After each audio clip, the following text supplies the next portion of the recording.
Hey everybody, welcome to the Hang Up here on the line. My name is Matt Dillahunty. This is my Wednesday night show. There's also a lot of other shows here on the Line Network, including the Transatlantic Call-In Show on Thursdays. We have a couple episodes of the Sunday Show on Sundays, starting at 1 and another one at 7. Monday night is Skeptalk. Tuesday is Chewed Gum.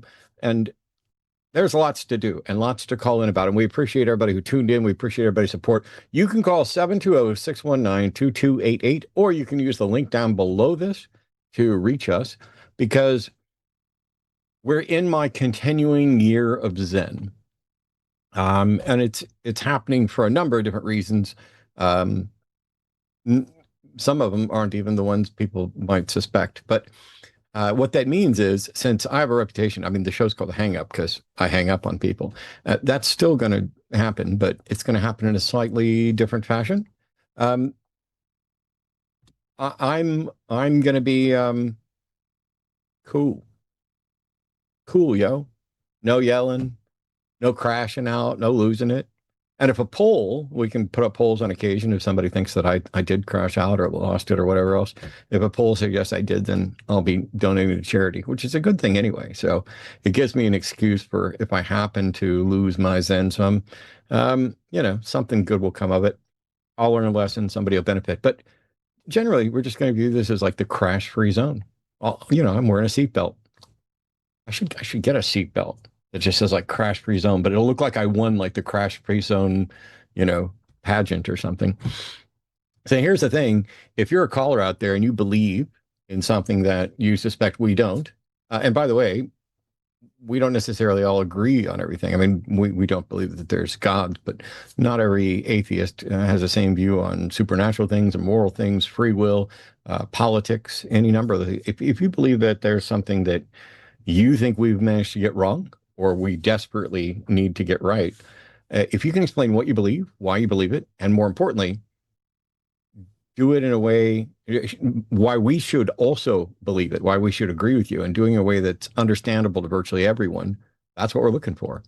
If it requires a bunch of specialized knowledge and jargon, we'll do our best to, keep up and ask questions. But the big thing is to explain why other people should share your belief.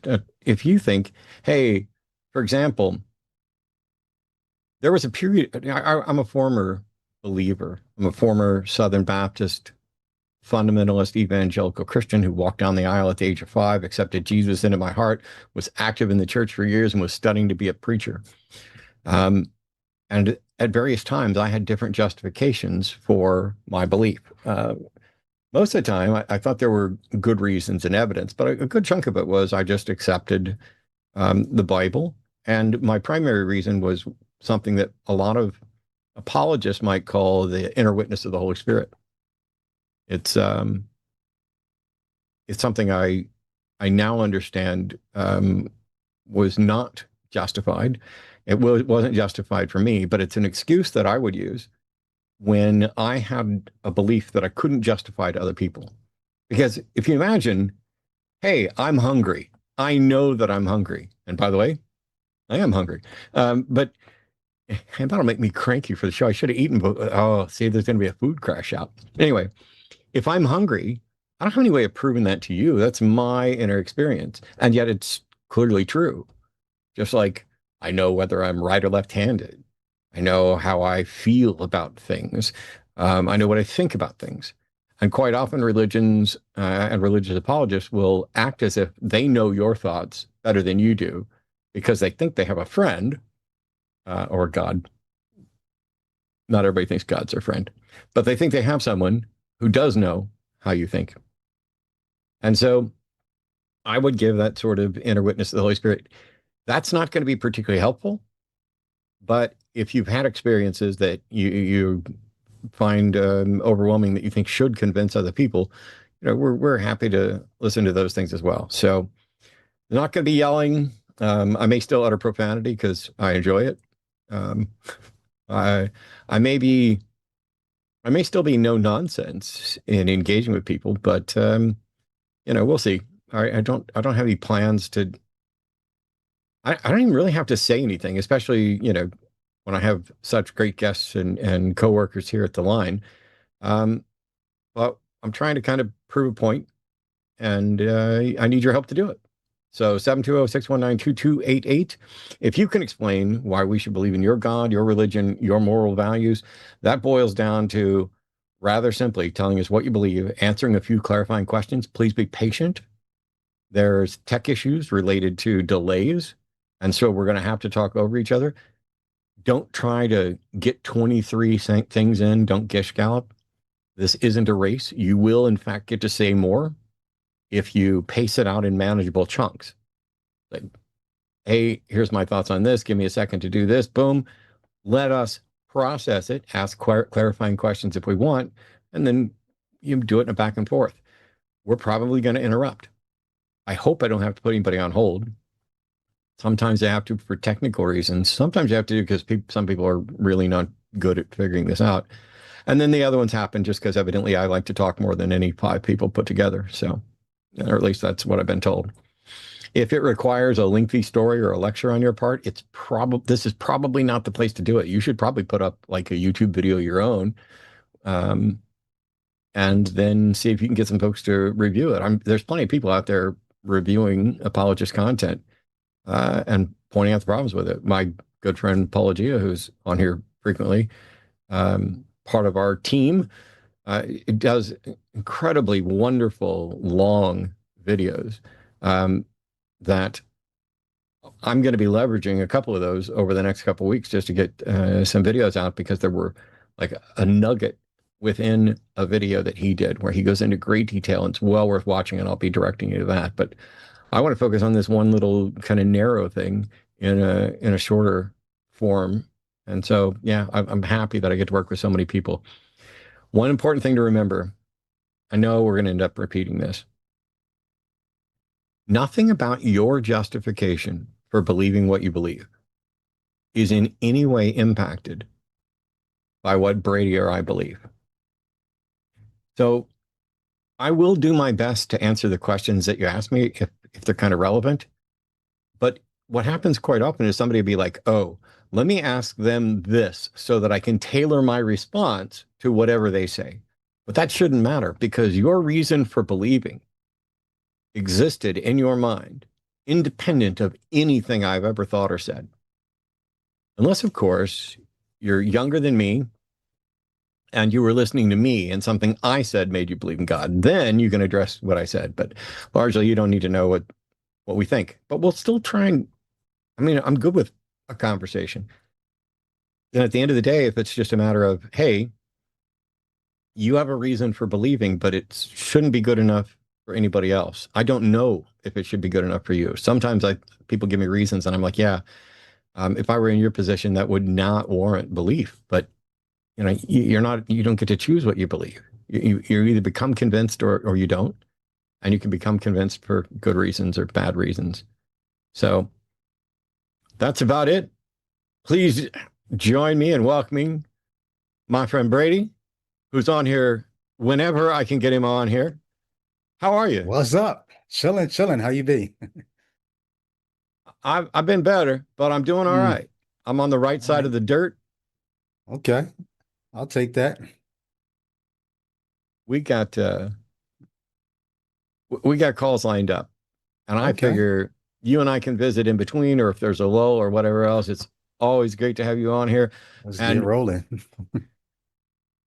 Brady already knows, by the way, he should talk over me, shut me down, step in, direct things, and I need that because I need to be able to just Hmm. let me keep my zen. But our first caller today, um, here we go. We've got Steve. Pronouns are he, him. Steve is a theist who has some sort of information about Donald Trump and the god of MAGA. Steve, what's going on? Welcome to the show. Hey, Matt. I want to say, first of all, I've been watching you for a few years now, and I'm very impressed with the efforts that you're making to solve the crisis of a world gone mad. However, sadly, you're not winning the battle. No one is winning. In fact, everyone is losing. And my purpose is to bring some sanity to the storm. And there are a few key things that have to be dealt with that are not being handled correctly. And if we don't start handling it correctly, the machines are just going to take over and remove humans from the equation. So we better solve this shit right quick. Therefore, there's a few things I'd like you to consider tactically in terms of what you're doing, and also in terms of the actual battle we're fighting versus the battle that people think is being fought. That's the battle everybody's losing. We need to actually fight the real battle. And at this point, the only person winning the real battle, sadly, is Donald Trump. What do you have to say to all that to start with? I have no idea what you're talking about, but how are the machines going to win if Trump's winning? Well, let's just maybe I didn't open up correctly there. Forgive me. I've never called into any of these shows before, and I'm not really up on the game as much as maybe others. According to this, you called yesterday. Think about this.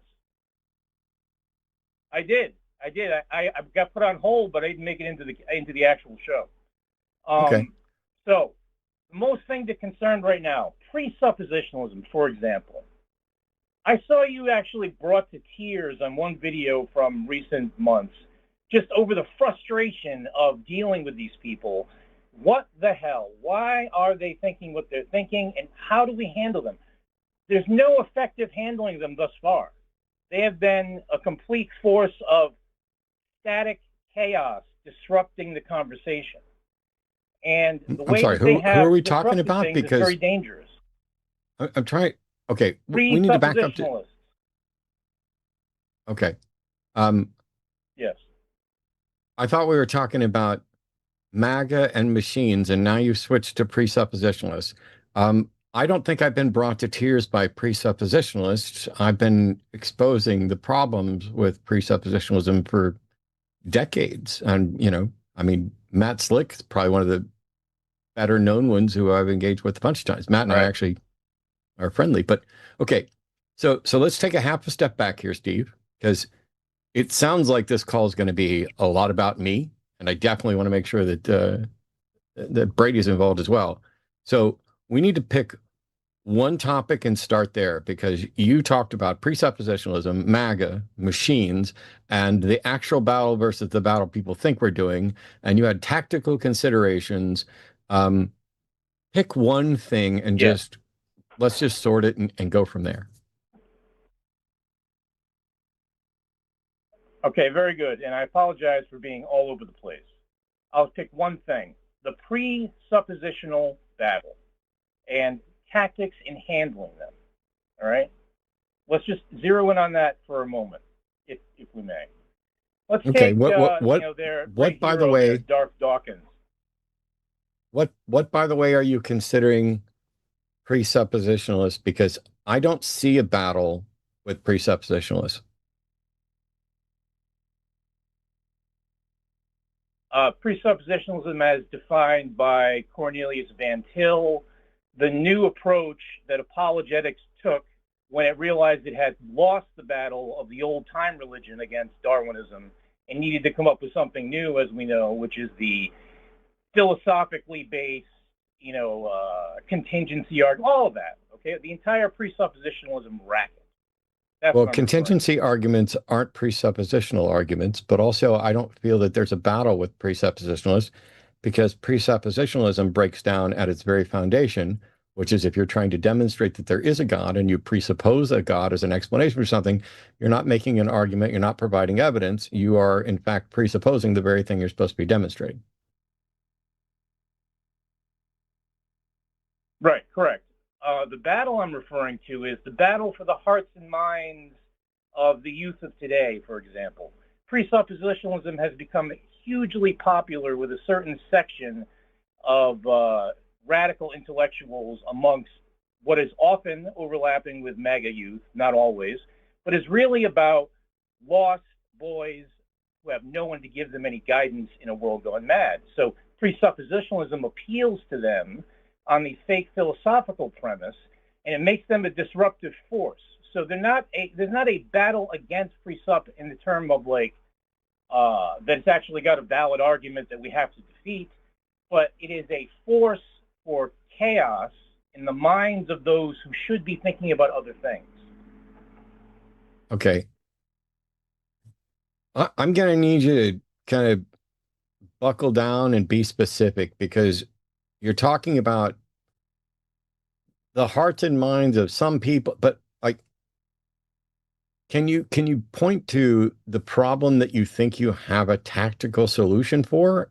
Because I we're still at this. Okay, now we're talking about Right. presuppositionalism, and you're like, this is appealing to some aspect of the youth. What youth is it appealing to, and why is it a problem? Okay, very good. So the rise of presuppositionalism, I like to say presup, the word tanglement, has Sure. gone in tandem with the internet forums, Clubhouse, for example, Reddit, etc. The way that is now TikTok is the hot thing. Whatever.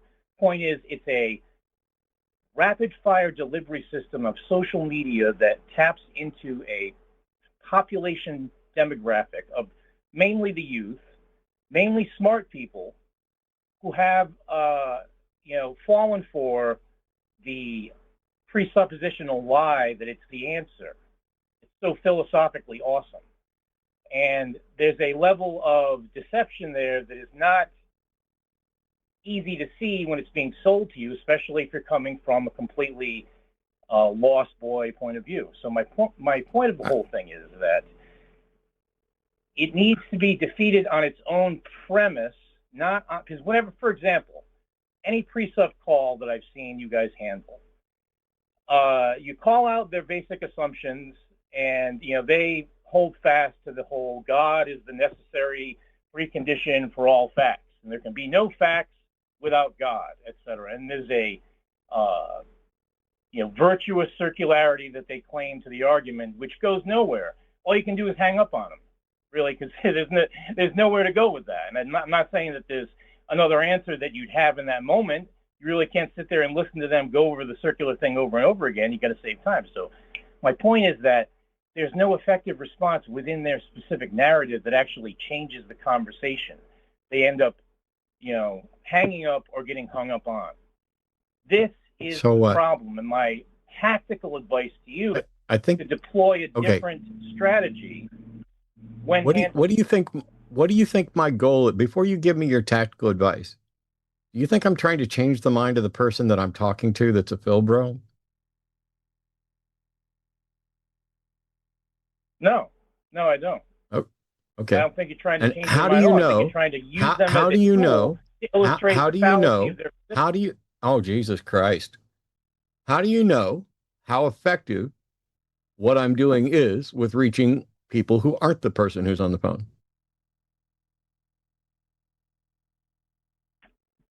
Well, that's an interesting question. We obviously would never be able to estimate that with any truth content. My Okay, so guess what makes you think I'm not being would be that effective and it's that you have a very plan for me to entertaining, be but it's more not effective? enlightening. I'm sorry, Steve. I was asking a follow-up question. I that was rude of me. What if you can't tell how effective I'm being? Sorry. What makes you think that you have a better way or that I need a better way?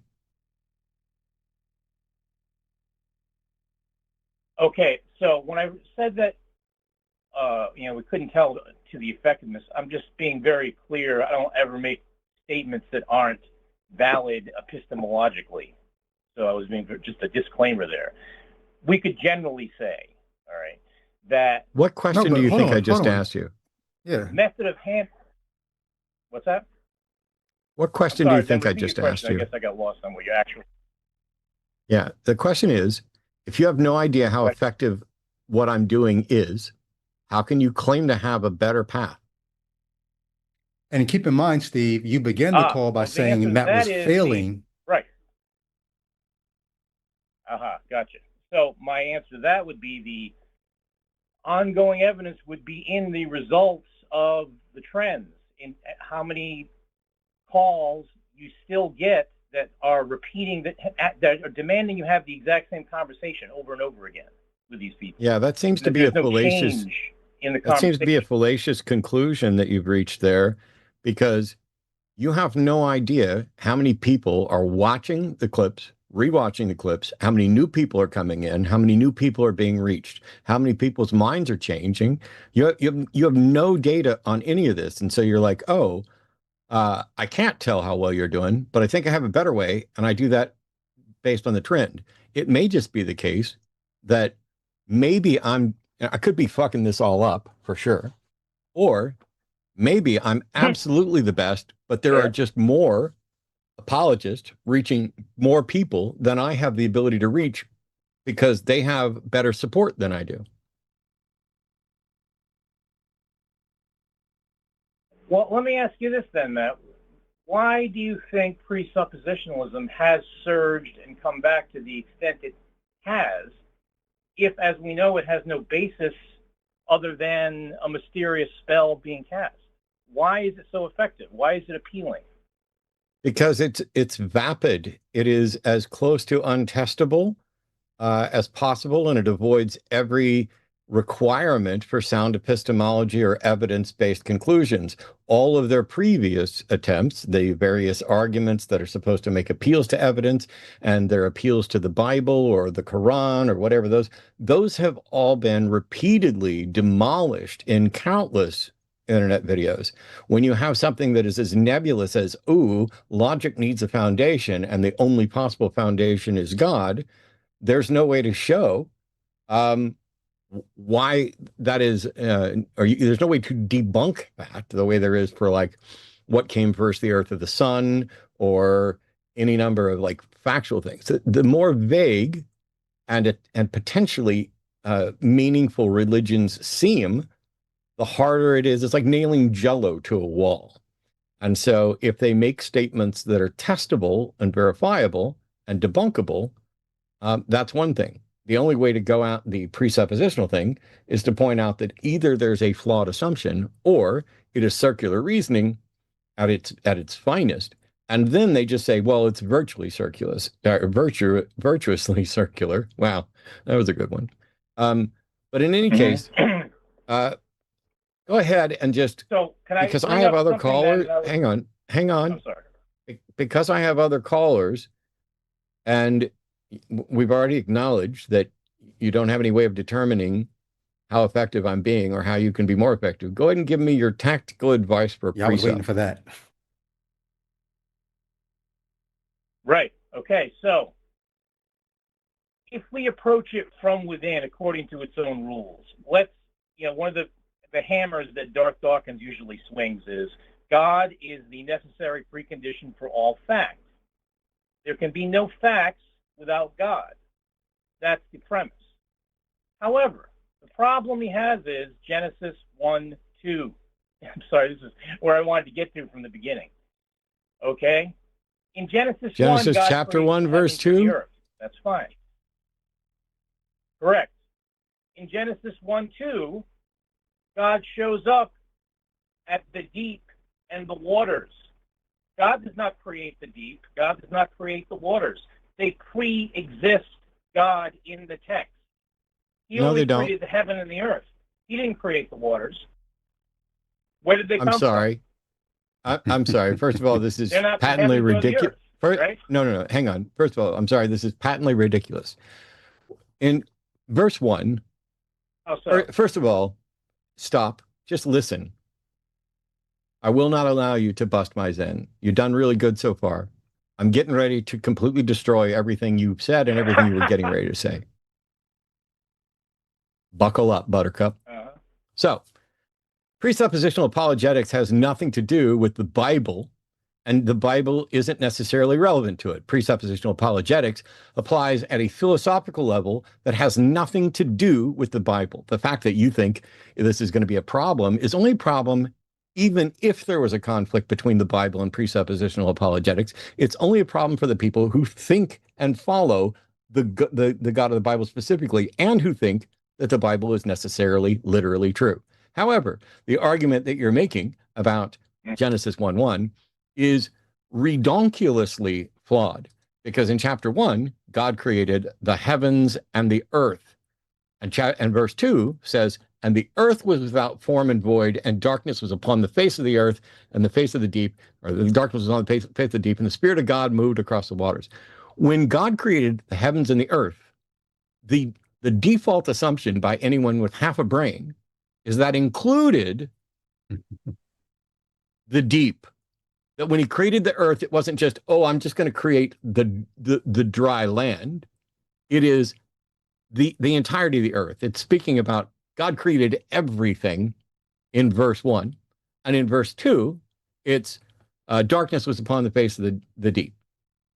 However, there's absolutely nothing about that verse, even if it's bizarre for you to think that the deep already existed without God creating it, when the entire purpose of the first verse is to basically say God created everything, the heavens and the earth.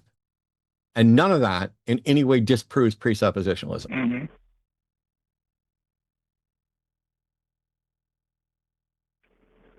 Your assumption that the deep is part of the earth is an unwarranted assumption.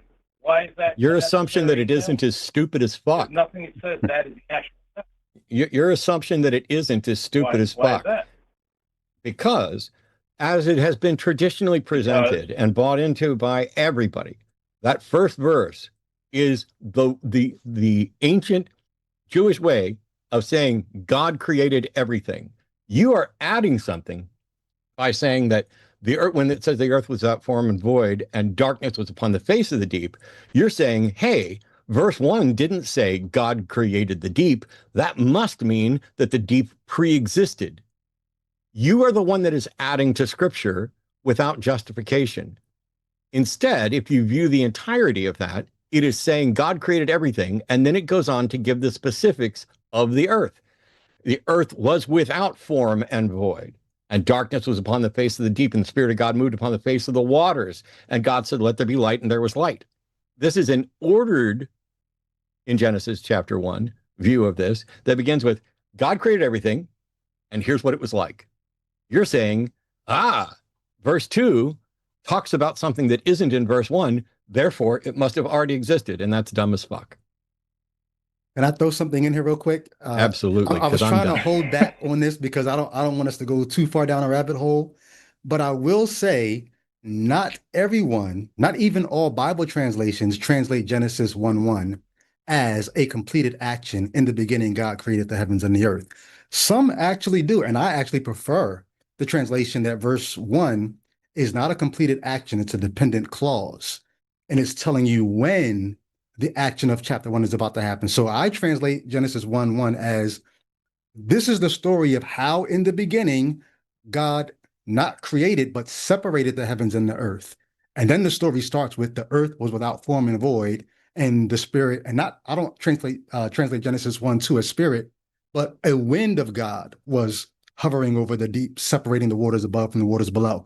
So I don't even want to like change the conversation from where it's going, but I just wanted to say you don't have to take Genesis 1:1 as a completed action, even though traditionally most people do.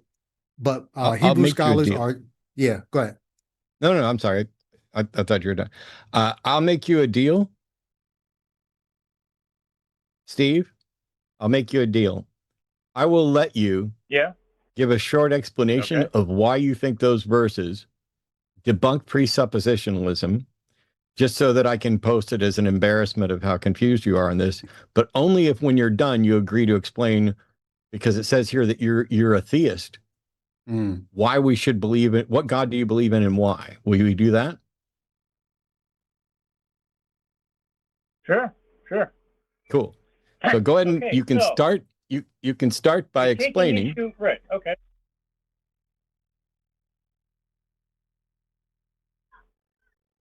Okay. Should I go? Start by explaining how Genesis chapter 1 verse 2 debunks presuppositionalism. Okay. So you disagree with my interpretation of the text, which says that it is possible to view the deep, since it is not created specifically in the text by God, as not being, you're saying it cannot possibly be a pre-existent thing. Now, there's nothing in the text that specifically says he creates the deep. You're assuming that it's part of the earth, and fine, you make that argument. I understand that's the popular argument, okay? Consider, though, a possible alternative. If the void that pre-exists creation is perceived as the deep. What you are talking about is the same exact God domain covered by the Lovecraftian concepts, outer darkness, chaos, the indifferent cold universe that exists, whether we even understand it or not, etc., etc. That's really what the deep is. And when you talk about the waters and what's in the waters, you have this notion of the cosmic intelligence that dwarfs humanity and is pre-existent to everything that we would consider. Now, this places Yahweh, the God of humanity, in his proper context, which is he's not the creator of the universe. He's not the creator of everything. He is the creator of the earth and local consciousness and our world, which is not the be-all, end-all, okay? That's the implication if Genesis 1:2 is read as the deep pre-exists God. Now, what that relates to for presuppositionalism, if there are facts that are not dependent on God, their entire claim is nonsense. Therefore, if the deep precedes God, obviously that is the holy hand grenade that blows up their whole structure. Okay. So did I adequately explain my position on Genesis 1:2? Yeah, and you're horribly confused. I'm gonna give you a quick response, and then we're gonna move on to you explaining which God you believe in. Okay, laugh it up, fuzzball. But we're gonna. So first of all, Sure. you were talking about Genesis 1, and you referred to Yahweh, but Genesis chapter 1 doesn't include Yahweh. Genesis chapter 1 refers to God as Elohim. It's not until Genesis chapter 2 that it becomes Yahweh Elohim. Additionally, it doesn't. Just because it says God created the heavens and the earth doesn't mean. That's really. I'm sorry. I don't know why you're. I don't know why you're shitty, speaking right now. I don't know why you're speaking right now. I don't know why you're speaking right now.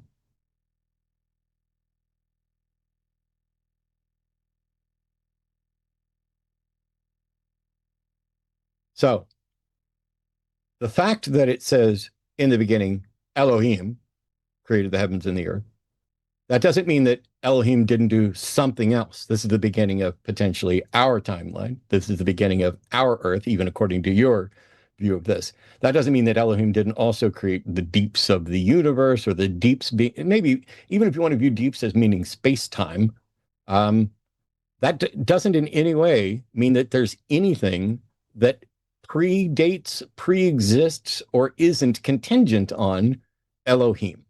That is an assumption on your part that you're making. I'm going to guess we're going to find out exactly why when we find out which God you're advocating for and why you think we should believe it. But it's not until chapter 2 that Yahweh, that particular name enters the picture. So you were wrong to reference Yahweh for chapter 1, as far as I can tell. But there's nothing about, if I say, when I started this show, I welcomed Brady. That's true, but I also did stuff before I welcomed Brady. And the fact that something isn't mentioned in the text doesn't mean you get to assume that your personal esoteric view that this debunks everything is true. But also, it doesn't in any way undermine the notion that God who created the heavens and the earth isn't also the grounding for everything, including the deep, merely because it wasn't mentioned. You have a flawed argument. Now, what God do you believe in, and why should we also believe? Okay, first of all, though, I appreciate the correction on the Yahweh Elohim thing. That was a misstatement of mine. I should have said the El. It's to be totally accurate. So that's a fair point. As far as my particular God, I don't know if you're aware of Gnosticism as practiced by the Basilides tradition of Alexandria, circa 1 AD. No, not specifically. But I'm familiar enough with Gnosticism that it explains every word that's come out of your mouth since you called. Well, that's very perspicacious of you, Matt. So the God in question is called Abraxas. source of the word abracadabra, amongst other things. And it is the God of gods, both God and devil at the same time in the normal way of thinking of things. It's all other gods as one. The personification of what the Pharaoh Akhenaten, the first monotheist, designed as the wheel of the Aten. If you look at what reason do you have? The outer spokes of the wheel. What reason do you have that we should believe Abraxas?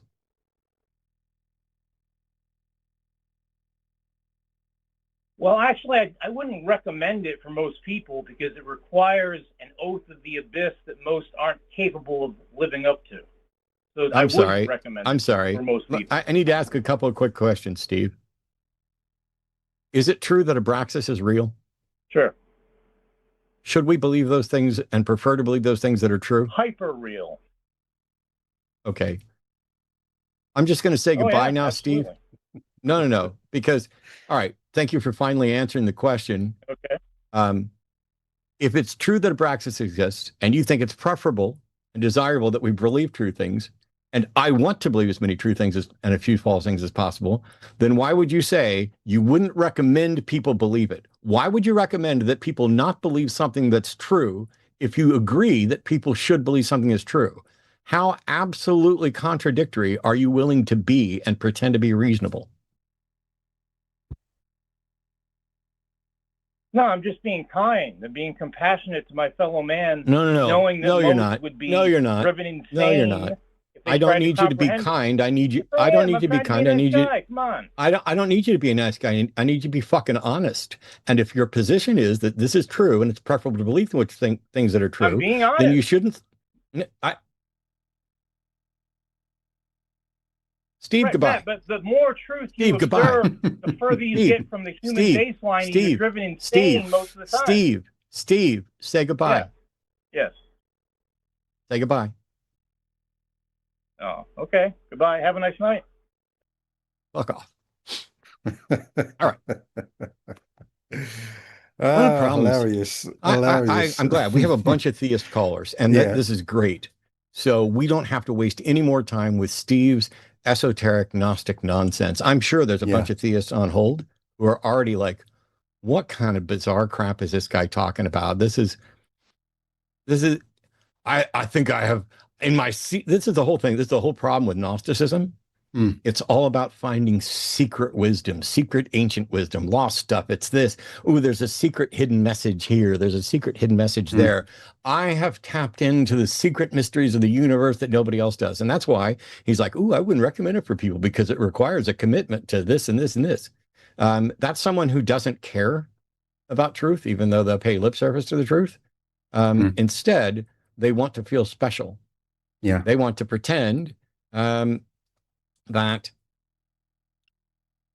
oh, let me toss out this thing about this particular, 2nd century Gnostic thing and tell you that you're perspicacious because rather than saying astute or wise, because it's 100% performative. It is absolutely. Notice me senpai, with senpai being the rough equivalent of, Cthulhu or whatever kind of crap you're trying. Look, I'm the one that found the secret. Let's go into some actual theistic callers. And that'd be great. Yeah. So here we go.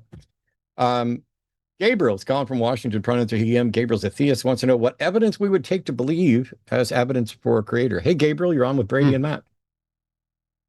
Hi, Matt. Hi, Brady. How are you? Hey, what's up, Gabe? Doing pretty good. You don't worship Abraxas, do you? Huh? You don't worship Abraxas, do you? I'm sorry, I couldn't hear that very well. Oh, I was making a joke. I was saying you don't worship Abraxas, do you? I was referencing the last caller. Oh, no, I don't. Okay. Well, let's dig into it. Go for it. So this is my second time calling. I did call a year ago, like a little over a year ago. So this will be my second time calling. So that's kind of my question. And if I sound a little stuttery or nervous, forgive me in advance. Um, but yeah, so what evidence will it take to for someone to believe in a creator, if that question makes sense? That's a good addition to the end, if the question makes sense. I've answered this so many times, my answer is going to be absolutely boring. So, Brady, what's your take on what would or should convince you or anybody else that there's a creator? Right. Yeah, I think for me, I'm limited in my ability to access reality, and my limits are my senses and my mind. And a God or a creator, are you separating a creator from a God? Like, could there be a creator who's not a God? I'm just curious in your mind. Well, for me, I'm a Christian, so I would say God for me. So, but when you say creator, you want us to think God, not just could be some different species of being. You don't mean any creator. You mean God when you say creator, correct? Correct. Okay. So for me, what it would take is the God to appeal to what I have to access reality, my senses and my mind. And I don't know what it would take for a God to appeal to my mind without my senses. Um, like even if a God shows up in my dream, like is that accessing my mind without my senses? I don't know how I would adjudicate that idea. But even if it's in a dream, but not through my senses, how do I know it's real? So for me, it would take the God to be as real, if not more real, than everything else that I have to react and respond to. There could be a creator, a deist type God who never, ever, ever shows up. Should I believe in that God? I don't know if I did what it would do for me. So I'm more interested in a being or a God or a creator that I have to react and respond to, like I have to react and respond to you on this call. Let a God do that, and I will react and respond to that God in real time. Without that, I don't know what to do with God claims. My stock answer is similar, but I'll go with Brady's. Okay. I think there's a famous Um, quote from Arthur C. Clarke, the science fiction writer, and it is, any sufficiently advanced technology is indistinguishable from magic. And the crux of that point is that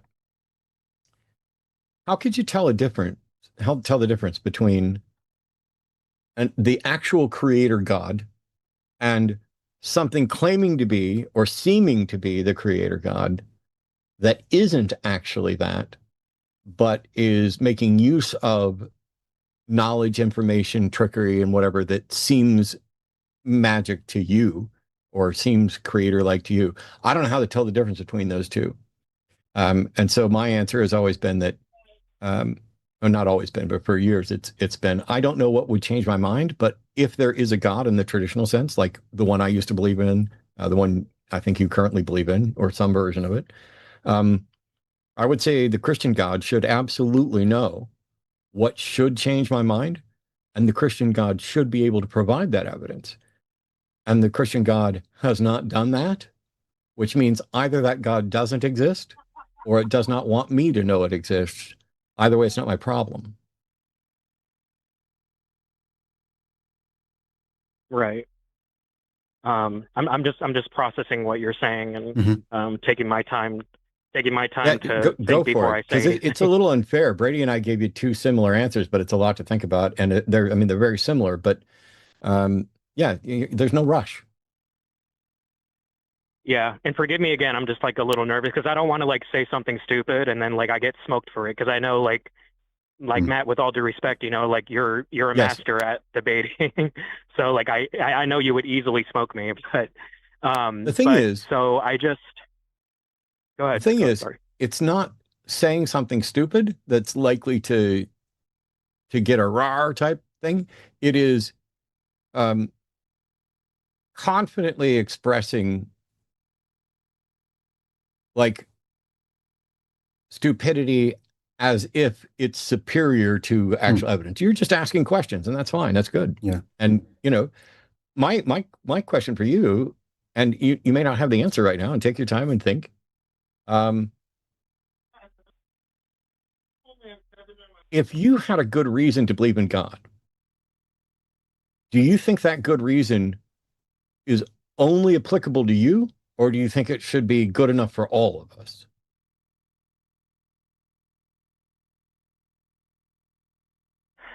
You're saying that if I had a good reason to believe, if there was a good reason to believe in God, would it be enough for me or for everybody? What you're asking? Yeah, like I mentioned at the beginning of the show, there was a period of time where I said I believe because of the inner witness of the Holy Spirit, and I can't give that to anybody else. That's just something that happened to me, I thought. And so, but if you think you have evidence for it, then I guess the issue is you need to present the evidence that convinced you to see if and whether you think it should also convince us. There are people who are like, for example, I'll pick a common kind of apologetic one. They'll look at something like the bacterial flagellum and just present their that it is incredulous that anybody could think that could come about by purely natural means. It is so amazing in its structure and so perfectly fitted to the locomotion of the cell, et cetera, that it's only conceivable that that was an intentional creation and not the product of this. And they'd be like, that is an argument for a creator. And I have tons of counters to that. But then there's other people who would be, well, not tons, we don't measure things that way, but colloquially, I'll say that. Then there's other people who are like, yeah, I don't think you can demonstrate God with evidence at all. They think that, faith is somehow a requirement. So I guess it kind of depends. Like, to me, faith is the excuse people give for believing something when they don't have a good reason. If you have a good reason, you don't ever make an appeal to faith. If somebody says, hey, why do you think, vaccines aren't responsible for autism? Evidence. Nobody says, I take it on faith. Nobody takes it on faith that the earth is round.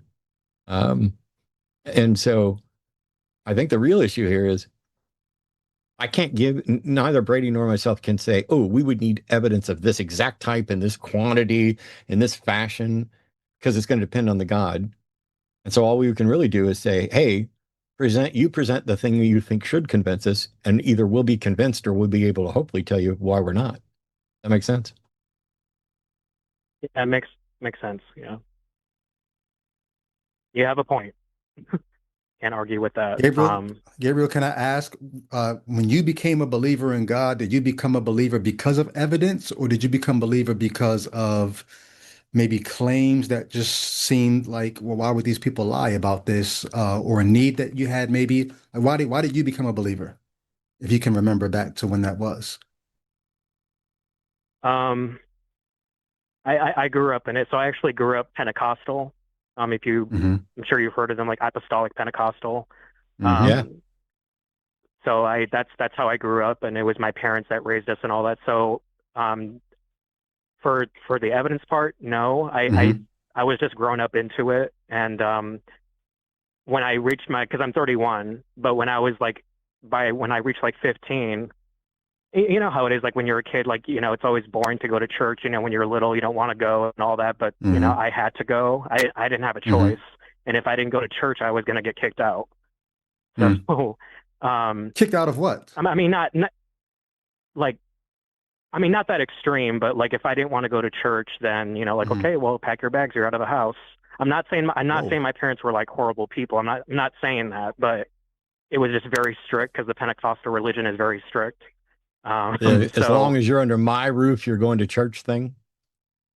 Yeah, basically. So that's I kind of had the same thing, but I actually enjoyed it, and I went to church more often than my folks did. Yeah. Oh no. I did enjoy it too. I did enjoy the sermons and all that. I haven't been to church in a long time, but I still have the belief in me. But to answer the question, for me, I wouldn't say it was on evidence. I think I don't know if this is going to be a good answer, but for me, I think it was more comfortable, if that makes sense. Yeah. When I say comfortable, I mean because I grew up into it. Yeah, you're familiar. It was familiar to you. Yeah. It made the world seem right. You've heard this your whole life growing up. And I would imagine if you grew up in a Pentecostal church, you probably had times where you thought you did have evidence. If you're seeing people speak in other tongues and that's, said to be by the Spirit, or they're laying on hands and somebody's like, oh, my headache is gone or whatever. I would imagine some of that stuff probably did count for you as a kind of evidence, though you may not have been cognizant enough to go test that evidence at the time. So I could understand why you would believe. I guess I'm wondering if someone came to you today for the first time and tried to tell you about a Jesus and a God and a creator and all of that, what kind of evidence would you demand? Or would you just say, that sounds like it might be true? I would want to see evidence, like for example, and for example, I would, if somebody were to say like Muhammad or Allah and stuff like that, or Judaism, I would want evidence for that too. I'm just making an example. I'm not saying like, not saying anybody's wrong, but I would want an example too. Coming from a Christian background, it probably would be the same. Like if I grew up in a Muslim family, or if I grew up in Judaism, or if I grew up in Hinduism, it probably would be the same thing, if that makes sense.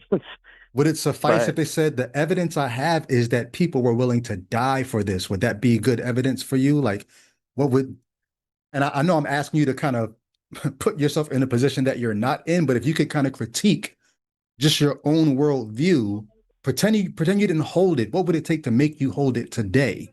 I guess I'm just curious, because sometimes theists come to us as if we're being like somehow incredulous or somehow ignoring facts or strong evidence, but we're sitting here asking for the strong evidence. And I guess I like to just put it back to the theist. Like, if you had to decide to follow a God and this God, like, what do you think you have or the faith offers you that would make you say, sign me up?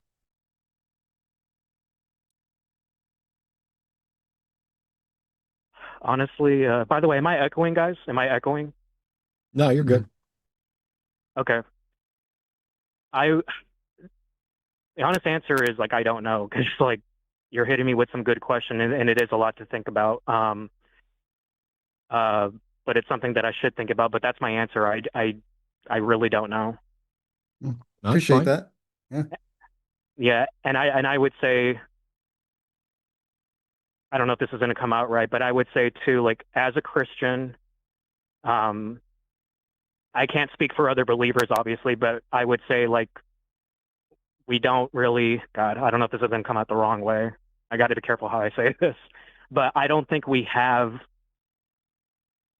don't have evidence to prove that there is a creator. And when I say we, I know I can't really say the we word, because, again, I can't speak for other believers, but sure.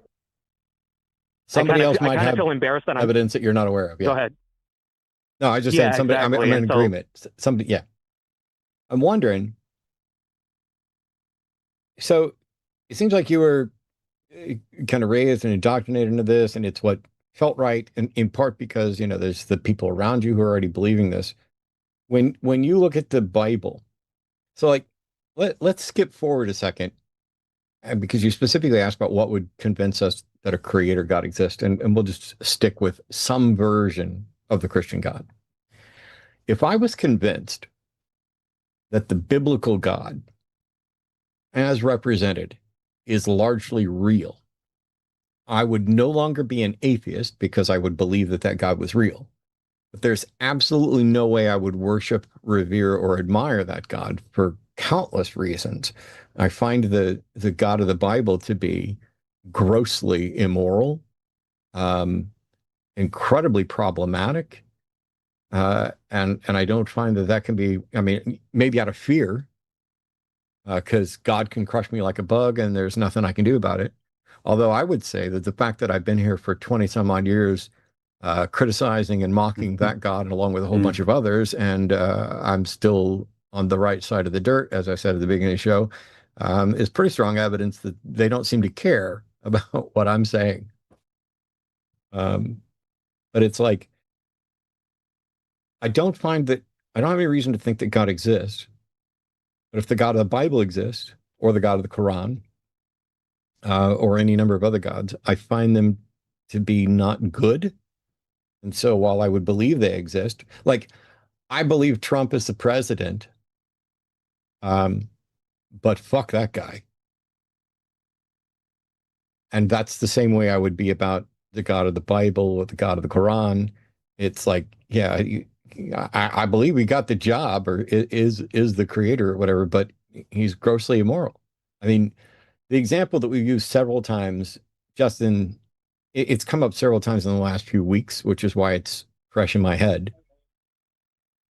According to the Bible, God decides to punish David by having his wives sexually assaulted. I'm getting ready to do a video with further details about that because while a lot of the guys that have been talking about this in recent months or years, their take on it is, first of all, that's not punishing David. And what the hell did those wives do to deserve sexual assault? And why is God using sexual assault as a punishment?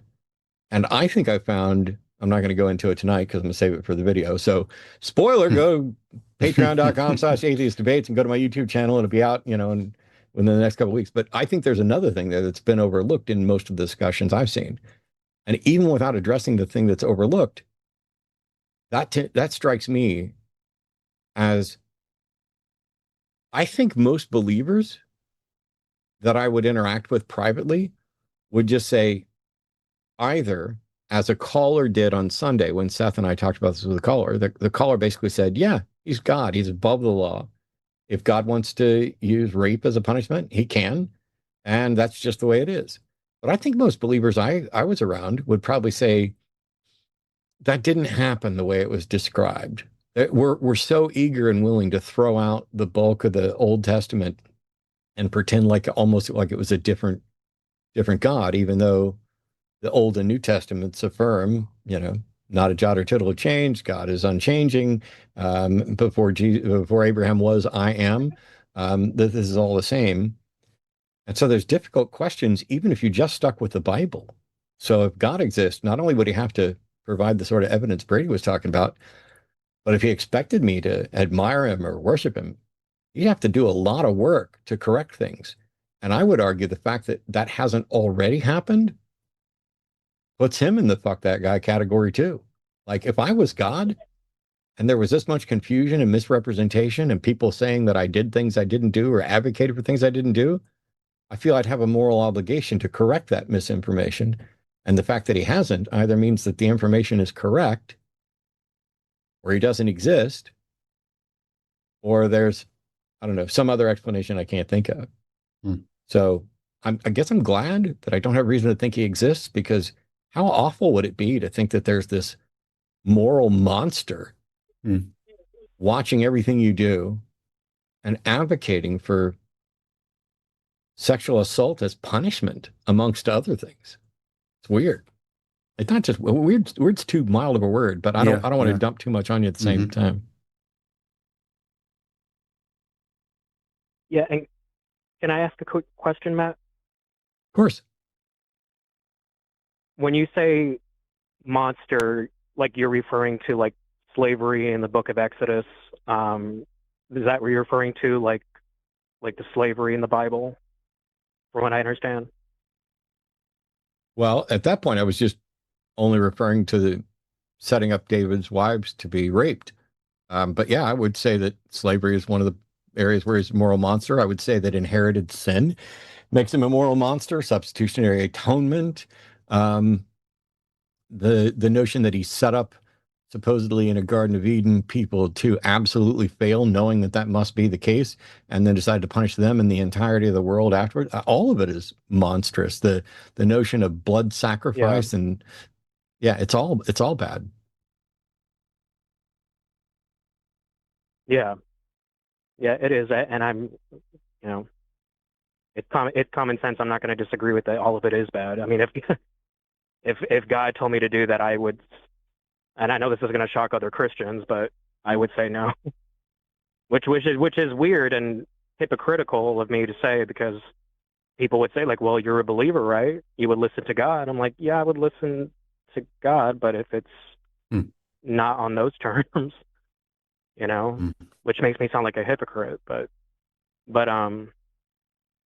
yeah, you guys brought up a lot of good points, and sorry if I took too long, but Oh, you cool?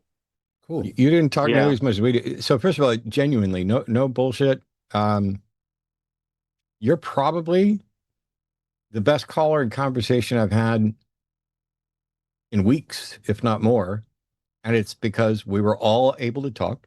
You asked questions, we had answers.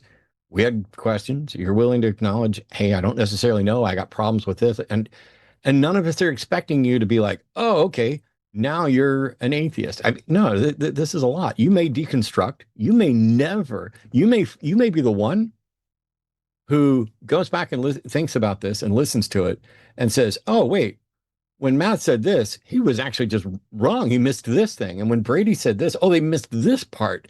And when you find it, call us back, because if we're wrong, we want to know it. Right.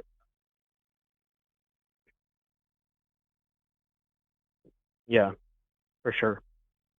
Anyway, thanks a ton, Gabriel. Hit us up. Good talking to also, you, man. you might want to look into recoveringfromreligion.org. They're not going to try and make you an atheist, but it is a way to have discussions for people who are struggling with their faith. And call us back when you have more questions, and especially call us back if you get more answers. I mean, that's what we're all looking for. Yeah, for sure. And thank you so much, Matt. Thank you, Brady. And I appreciated the time. Thank you so much. My pleasure. Thanks. Bye. I noticed that Justin sent a super chat to hit him up. And so, Justin, I'm getting ready to send you a message in Discord right after we make this next call live.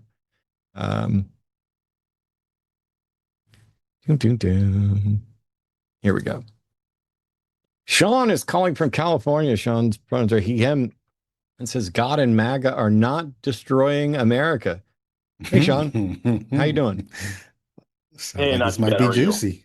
Not too All right, bad. well, hey, let me qualify that first, because that's just how you labeled the prompt, all right? And they just simply asked me if I agreed with the prompt or not.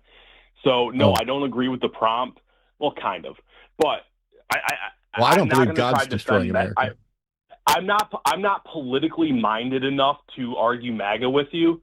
So if we want to just leave you don't have that to. part out, that'd be, huh? Yeah. So here, let me explain real quick, Sean, and then I'll kind of back off of it and let you and Brady start talking. The prompts are there to get various calls. We do a lot of religious calls. We do some political calls. And so we put things up hoping to encourage people who disagree to call in, but you don't have to talk. You don't have to defend MAGA. You don't have to talk MAGA. You don't even necessarily have to defend or talk God. But if we're primarily looking for, hey, is there something we disagree about? Is there something that we missed? Do you have a reason that we should believe something you believe that we don't? And so, it doesn't matter what it is. You don't have to stick with the prompt. okay. Yeah, so, well, I mean, we can go more or less with the prompt. Just, I don't want to go too political just because I'm not qualified. Neither am I. So, yeah, so, I mean, as far as the prompt go, God is destroying America, I would almost agree with it in the sense of, as a Christian, sometimes I look at America and wonder if we're a nation under judgment. But beyond that, yes, I would to counter your argument. I think we need more God, not less God. So that's my position. Can I ask a question real quick? Yeah, sure. Do you follow Romans 13? You have to refresh my memory on what that one says. To be subject to the ruling authorities, they're put in place by God. They don't bear the sword in vain. If they're swinging their sword, there must be a reason for it, and God put them in place. So you have to be subject to them. Agree with that? Yeah, for sure. I mean, I've had that mentality, whether I voted for the guy in office or not. I mean, we have to be good citizens. So let's say they just removed the temporary protective status for Haitians. So 300,000 Haitians in this country are now going to be targeted for deportation. But we've seen this happen with Latinos in this country. If you have an accent, the Supreme Court said you can be targeted and you can be profiled You can be asked for your identification, and many of those people end up getting incarcerated and sometimes shipped away or put in these holding cells. So now you've got a bunch of Americans who look like the people that they're trying to deport. So they're just going to be going through communities. Hey, let me see. Do you have ID? Do you have your passport? Do you have this? Yeah, I have it. I don't care. I don't even want to see it. They're handcuffing people, putting them in the vans, putting them in these facilities. Do you, as a Christian, support your government, because the Bible tells you that you have to subject yourself and submit yourself to the ruling authorities? Do you agree with what's going on, that Latinos, Black folk in this country, that they all should just be subject to what's happening with ICE and these deportations? You're in favor of that? Do you agree with the Bible on that point? I mean, I would say I agree with the Imago Dei, and that, we're all created in the image of God. I believe that we should all live under the rule of law. I believe law should be enforced as humanely as possible. That being said, law should be enforced. So does it matter what the law is? What's that? Does it matter what the law is? I mean, that's literally part of the rule. I mean, if you fast forward in the Bible and you look at the book of Philemon, which I'm sure you know all about that, where Paul tells his runaway slave, like, hey, you're a Christian now, you need to go back to your master because that is your duty as a Christian. So I'm not saying, like, it's sometimes sometimes the laws are not in our favor, and that's what it is. But last question I have, and I'll turn it back over to Matt. Last question I have, real quick. Yeah, go ahead. Do you know who Joel Webbin is? No, I don't. Brian Solvay? These are I'm white. sorry? Brian Solvay is another guy. These are white Christian nationalist pastors, and they want to repeal the 19th Amendment, so take away women's right to vote. And they've even said things like, you know what, slavery wasn't even really wrong. Matter of fact, because God commanded slavery in the Old Testament, Christians should own that slavery is not evil. And Rushdoony, one of their forefathers in the faith, says ending slavery was a mistake. If the government were today say, you know what, we're going to go back to slavery, it's the law now. So should we just submit to that law? I mean, because of Romans 13? Submit. You go to the polls about these things, and then I guess protest if you want to, but so I mean, as far as who these guys are and what they're advocating, I don't know, so I'm not going to defend them. I will say, as far as, like, I find the argument of slavery in the Bible weird, since no Western country currently practices slavery, or no Western society that Christians are that are considered to be Christian countries currently practice slavery. So it seems to me like a non sequitur, but that's how I've always felt about it. Well, the fact that, are you suggesting that because Christians no longer follow the Bible, that it just doesn't matter anymore what the Bible says? No, because I'm saying that obviously Christians have a different interpretation on this. Like, people love to bring up all these weird laws in the Old Testament. No, they're wrong. You can't point to Christians actually practicing that. So clearly our interpretation's different, and you're just kind of grasping. I just told you about two Christians who are trying to get the white Christian nationalist country that they want to see to go back to practicing some of those laws. And when women don't have a voice, and slavery is actually okay. Believe all kinds of stuff. I'm asking Stalin was an atheist. Do you want me to hold him against you? I'm asking you, if the country that you live in were to revert to some of those laws, would you follow Romans 13? That's what my question is. Would you submit to the authorities? If we somehow reinstituted slavery, how do you mean by follow? Like, would I own a slave? Would I move to a different country? Would I start a civil war? I don't know. I don't know what you're asking me. Would you object, or would you say, hey, guys, you know what? Would you turn to your, supposing you have Black friends, would you turn to them and say, hey, Christian friend, African American, it's the law, and Romans 13 says we have to submit to it. Would that be your advice to your Christian brothers? So submitting to the law does not mean that we don't take part in government. So yes, I would advocate for, against the reappropriation of slavery, obviously. As far as if we then chose to reinstitute slavery, how I would act then, I would continue to advocate against it. I don't know what that would look like. It's hard to say. I mean, it hasn't happened. Why? Why would you advocate against what? it when the Bible? Why would you advocate against it when the Bible is for it? The Bible's not for it. Oh, it's absolutely for it. But I'll get to that in just a second.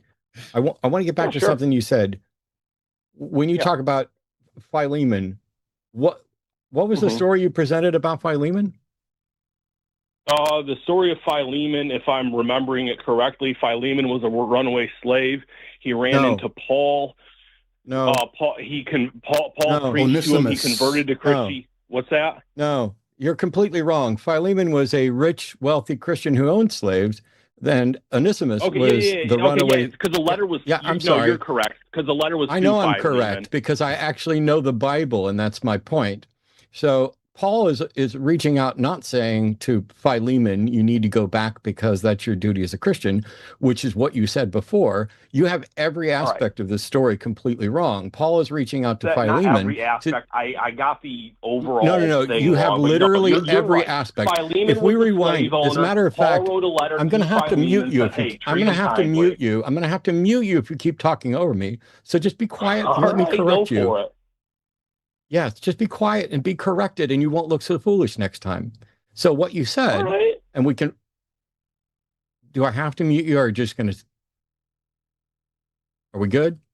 I'm literally waiting for you to talk, dude. No. You keep talking. So just stop until. As a matter of fact, stop until I say your name. Cool. Thank you. So.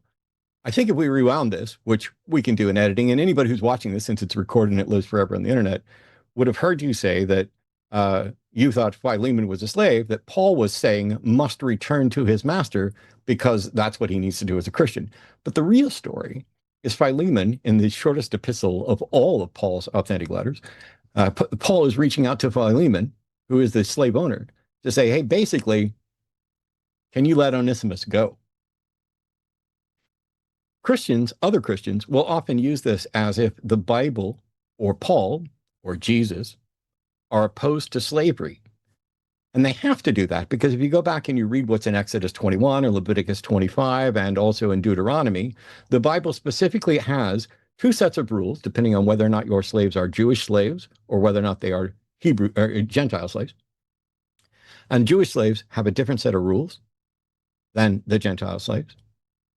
And that you shall buy your slaves from the heathen that surround you. They shall be your property that you can pass down to your children. You can beat them as long as they don't die within a couple of days. Here's exactly how you should treat them, how much you should pay for them, the value of men and women being different, how to trick them into being your slave forever, even if they are Jewish slaves that you are supposed to let go. It is all cataloged there in step-by-step detail. I've done not only multiple debates on this, but I have an entire video on my channel going through every verse in the Bible that specifically deals with slavery.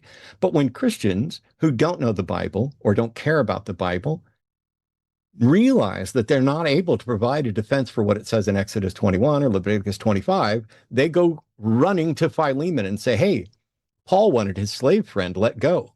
You've somehow missed this entire narrative, and instead you presented Paul with the wrong character being told to go back because that's his duty, as if that was the point of the story. So you've misunderstood what the Bible has to say about slavery, and you've misunderstood what Paul was saying to Philemon in his epistle to Philemon. Where in the Bible, what in the Bible can you point to that expressly says, thou shalt not own another human being as property? Because I can point directly to a verse that permits you to, more than one verse actually, that permits you to own another human being as property. Is it moral? Here's my question to you. Do you think it is morally correct and permissible to own another human being as property, Sean? No, I do not. Does the Bible present the owning of another human being as property as permissible by God? No. You are wrong. You are factually wrong. You don't know your Bible. You're embarrassingly wrong, as a matter of fact. No, we're talking about right now, right? Or are we talking about ancient Israel? I asked. Because those are two very different No. things. No. Correct. No. Okay. That's an awesome argument. How is it not? How has it nothing to do with modern day or how can you not separate modern day versus ancient Israel? We're talking about a book that evolved over 1,200 years of being written. I'm sorry. Do you have your Bible with you that you could open? Oh, sure. Okay. Go to Leviticus 25. Oh, shoot. I thought you were going to bring up something at least in the New Testament. All right, let's go back to ancient Israel. No. I know you thought that because you are monumentally ignorant of the Bible and everything about it. Benefit of the doubt. I don't need to give you the benefit of the doubt. You've repeatedly shown that you don't understand what you're talking about. I love where this is going. Sean, because I see the road that we're on. Let's go to Leviticus 25. Open your Bible to Leviticus chapter 25. Yep. Okay. Start reading at verse 44. Verse 44. All right. Verse 44. It says, "As for your male and female slaves whom you may have, you may acquire male and female slaves from the nations that are surrounding you, and you may also inquire for the sons of the foreign residents who sojourn among you. From them, they and their families who are with you, as for those whom they have begotten in your land, they also have become your possession." Possession. Yeah. The Bible specifically tells people that they are permitted to own people as property. And if you read all of verse 46, it's that you can pass them on to your children. You can bequeath them to your son. You can make slaves of them. But it also says, because you didn't finish verse 46, you may make slaves of them, but over your brothers of the people of Israel, you shall not rule one over another ruthlessly. Where in the Bible does it rescind? But hang on, there's two questions here. So, is there anywhere in the Bible where it changes that rule to where you cannot own people as property? Where it changes the rule? Yes, that allows people. Right. I want to say that passage. Hang on. Yeah. That passage permits them to own slaves as property that they can pass on to their children. Where is that permission rescinded? Yeah, so I would say that permission would be rescinded. I want to say it's Jeremiah 33. But I could be wrong on that one. But basically, it's when God marks the new covenant. But to answer your question, as far as no, you didn't answer my question. Well, I'm trying to. No, you're actually not. When you look at verse 40, you're actually not. No, you're actually not, because my question was, where is that rescinded? Right. And since you're not going to answer that question, I'll ask you a different question. Okay, fine. Here, give me a second to make sure I have the right passage, then I'll read it to you. Okay, you can look that up. You can look that up, and you can be quiet while I ask you the other question. Sure. Are you saying that it used to be morally permissible to own people as property, but it's not now? Is that your position? I'm saying that Israel was given a set of guidelines to operate in the time and place that they were in. I'm sorry. It was never permissible. Are you it saying, was a set of guidelines by which they should operate. I don't know why. It was never permissible? I actually do know why. I know completely why you are refusing to answer the question you're asked. It's because it exposes the immorality that you're willing to ignore. Yeah. And so the question is, was it ever moral to allow people to own other people as property? Yes or no? Okay, was it ever moral? No, it was never moral. That's a different question. Then why would the Bible? No, I'm sorry. When I say yes or no, and we're this far into a discussion where you're being dishonest, that's all you get to say until the next question comes along. So you're saying it was never moral. Does the Bible, in the passage I just had you read, give permission to the Israelites to own slaves? Yes. Why would the Bible give permission for something that is immoral? Because when you read the teachings of Jesus, what was permissible was not always moral, nor was it part of the plan. He was working within the culture of that time to bring about social change. If he would have simply, No, he wasn't. If he would have simply You've bought into 20th century, no, Sean. Sean. You bought into bullshit because something's either morally permissible or it's not. The God of the Old Testament no, those are two separate. would not allow them questions. to eat. You're I'm sorry, I'm conflating still two terms. talking. I know it's incredibly difficult for you to be holy outmatched, shit, let me outgunned, know when you're outfought done. on every front. But I know this shit way better than you. So listen close. Okay, you ready? Yep, go for it. The God of the Old Testament outlawed mixed fabrics, correct? Yep. The God of the Old Testament killed someone for picking up sticks on the Sabbath, correct? Correct. The God of the Old Testament outlawed the eating of specific foods, right? Yep.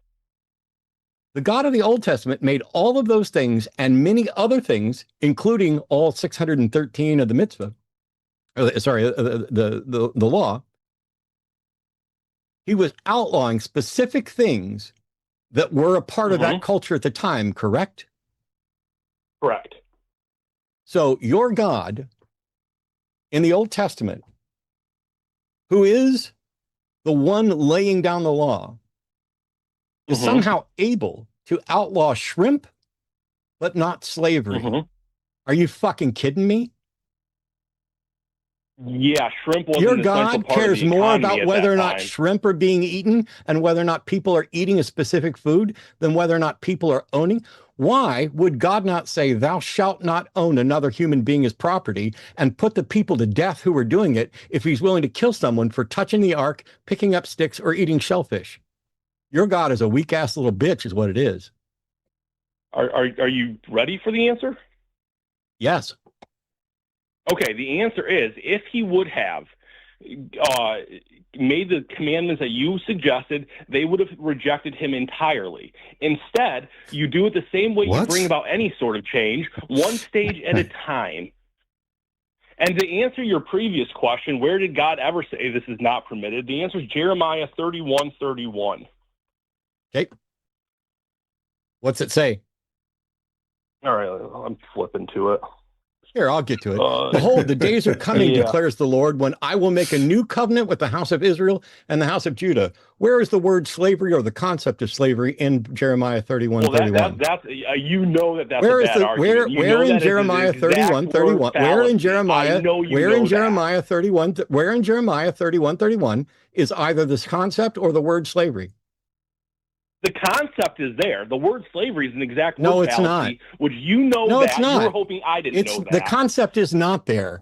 You are a liar, just like the rest of the apologists. The Bible does not ever. Okay, Here, I'm going to mute you while I Jeremiah? school you like the child you are so that I can maintain my zen.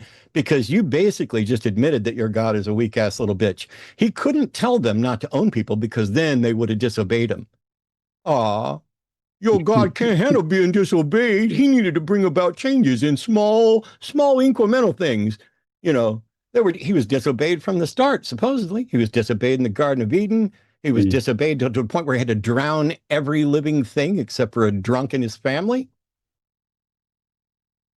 The entire Old Testament, which you would like to avoid largely, is a comedy of errors of your God being a dumbass who keeps screwing up. And people, and his chosen people, keep not following him. So he has to change who he's going to save, how he's going to save them. Let's reboot. Let's start it all over. This didn't work out. I'm going to have to kill everybody and start all over again. Here we go with just one family. That still doesn't work. Your God is an embarrassment, and you're an embarrassment for trying to defend this. Because what you've said is that if God would have said, God can say, thou shalt not kill. God can say, don't wear mixed fabrics. God can say, remember the Sabbath and keep it holy. God can say, thou shalt not take the Lord of thy God in vain. God can say, don't eat shellfish. But God can't say, don't own people as property, because that would have been a bridge too far. And even though your God thinks that slavery is immoral, he was willing to permit that immorality, but not the other immorality. And yet somehow we can eat shellfish now. Oh, well, that's because there's an old covenant and a new covenant. Go to Jeremiah 31:31. I knew you were going to go there. because that verse talks about covenants. By the way, there's Noahic covenant and Mosaic covenant, one for Jews, one for Gentiles. But nowhere in the new covenant in Jeremiah 31 or anywhere else in the entirety of the Bible does it ever rescind the rules or permissions for slavery specifically. And specific rules are not overridden by general rules. General rules are overridden by specific rules. Maybe you're not a board game player, maybe you're not much of a game theorist.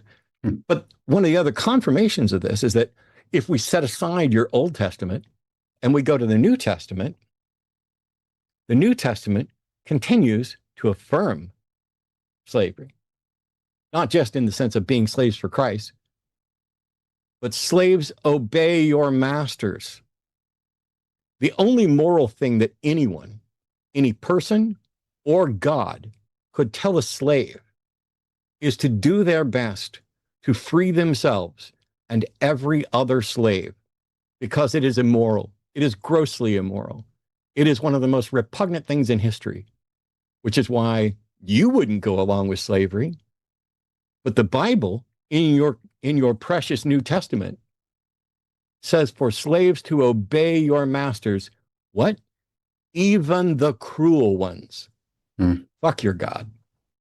And can I add Doesn't on that real exist quick? anyway. Yeah, go ahead. Sean, you said that you use Jesus when he was talking about divorce, and he says Moses permitted divorce because of the hardness of your heart. And a lot of Christians use that to say, so God is the type to bend the rules because of the hardness or sinfulness of men's heart. But that's what Jesus is saying in the New Testament. But when you go to the Hebrew Bible, what we as Christians called the Old Testament, Psalm 119 praises God's commandments, his statutes, his laws, his ordinances, all these different synonyms for the commands God gave. And in Psalm 119, verses 66 to 67, says, teach me good judgment and knowledge, for I believe in your commandments. Before I was humbled, I went astray. But now I keep your word. You are good and you do good. Teach me your statutes. So Jesus may have had one view of, oh yeah, God allowed y'all to do X, Y, and Z, but he wasn't really feeling that. But the psalmist is like, no, God's word is good. How can a young man keep his way pure? The law, this law of God. So whatever view Jesus had of the law being kind of, that's not the view that they had in the Old Testament.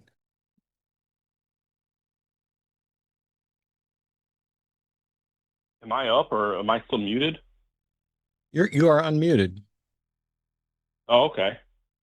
Sorry. So was there a question there?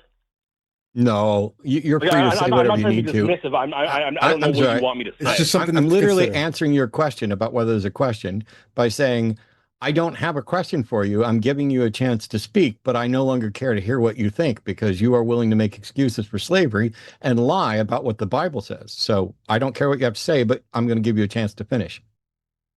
All right, beautiful. So I would say that it's all based on the typology of the New Testament. When you look and you see like what is re-prescribed and what seems to have kind of fallen away with the destruction of the temple, so on and so forth. I get temple 70 AD, but that's not the point. You divide the laws into three categories. You have social, which is just how Israel was to govern as a society. You have moral, and then you have ceremonial. The ceremonial went away with the death of Christ. The social ones we couldn't follow today, even if we wanted to. Those were just for Israel, such as slavery, to exist at that time.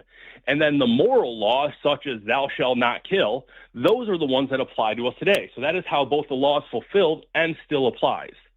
So that is the typology we use to come up with the idea that, yes, slavery is not permissible. Okay.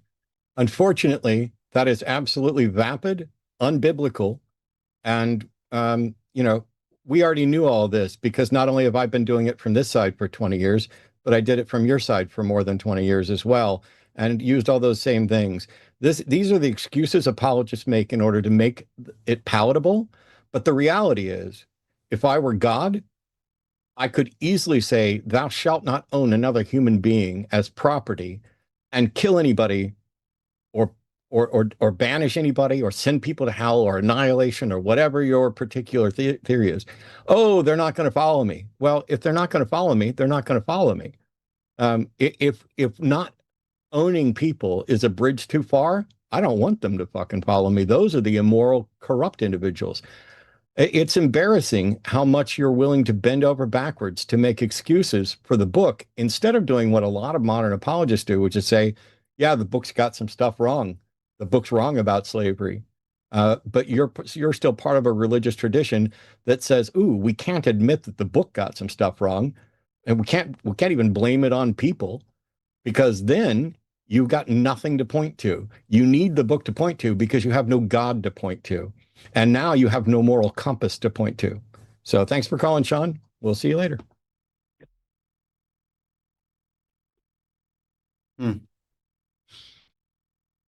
Yeah.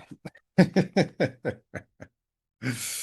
That always is a strange move to me.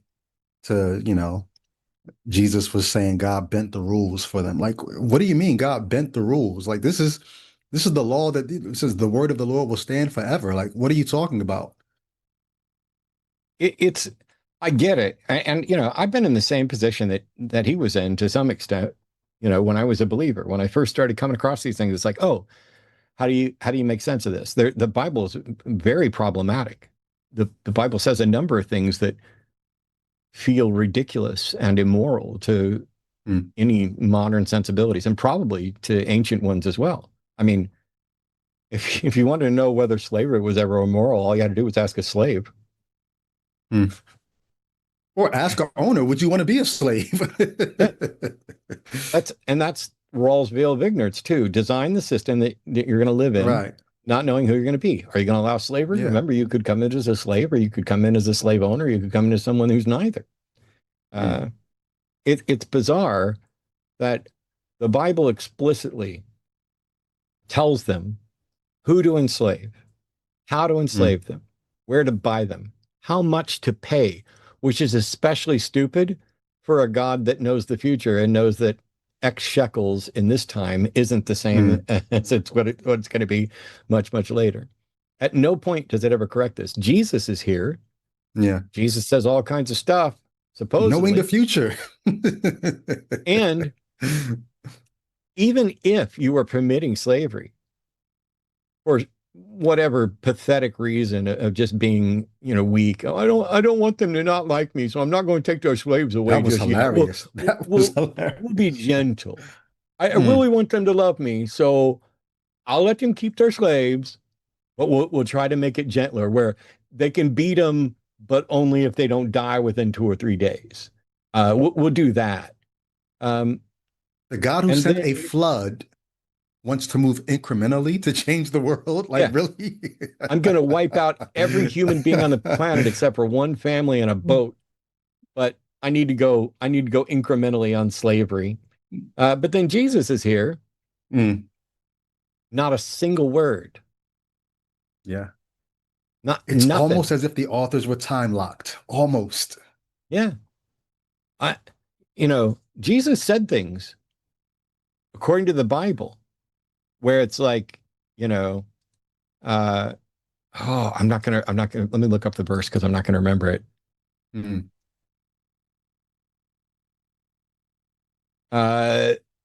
Matthew 5. Well, you've heard it said, eye for an eye, tooth for tooth. But in the Sermon on the Mount, he continues and points out, You've heard it said not to commit adultery, but I tell you that he who looks on a woman with lust has committed adultery already in his heart. So he's Jesus, updating. Yeah, he's updating.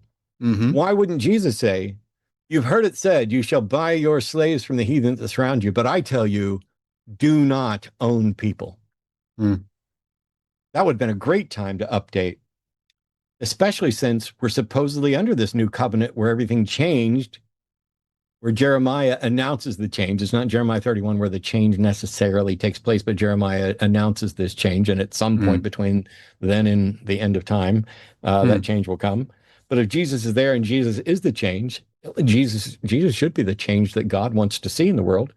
it should be pretty straightforward for Jesus to say, you've heard it said, you shall buy your slaves from the heathen that surround you, but I tell you that slavery is an abomination and owning people is not permitted. That we are slaves to God. Well, you know, Paul could do that. We're slaves to Christ.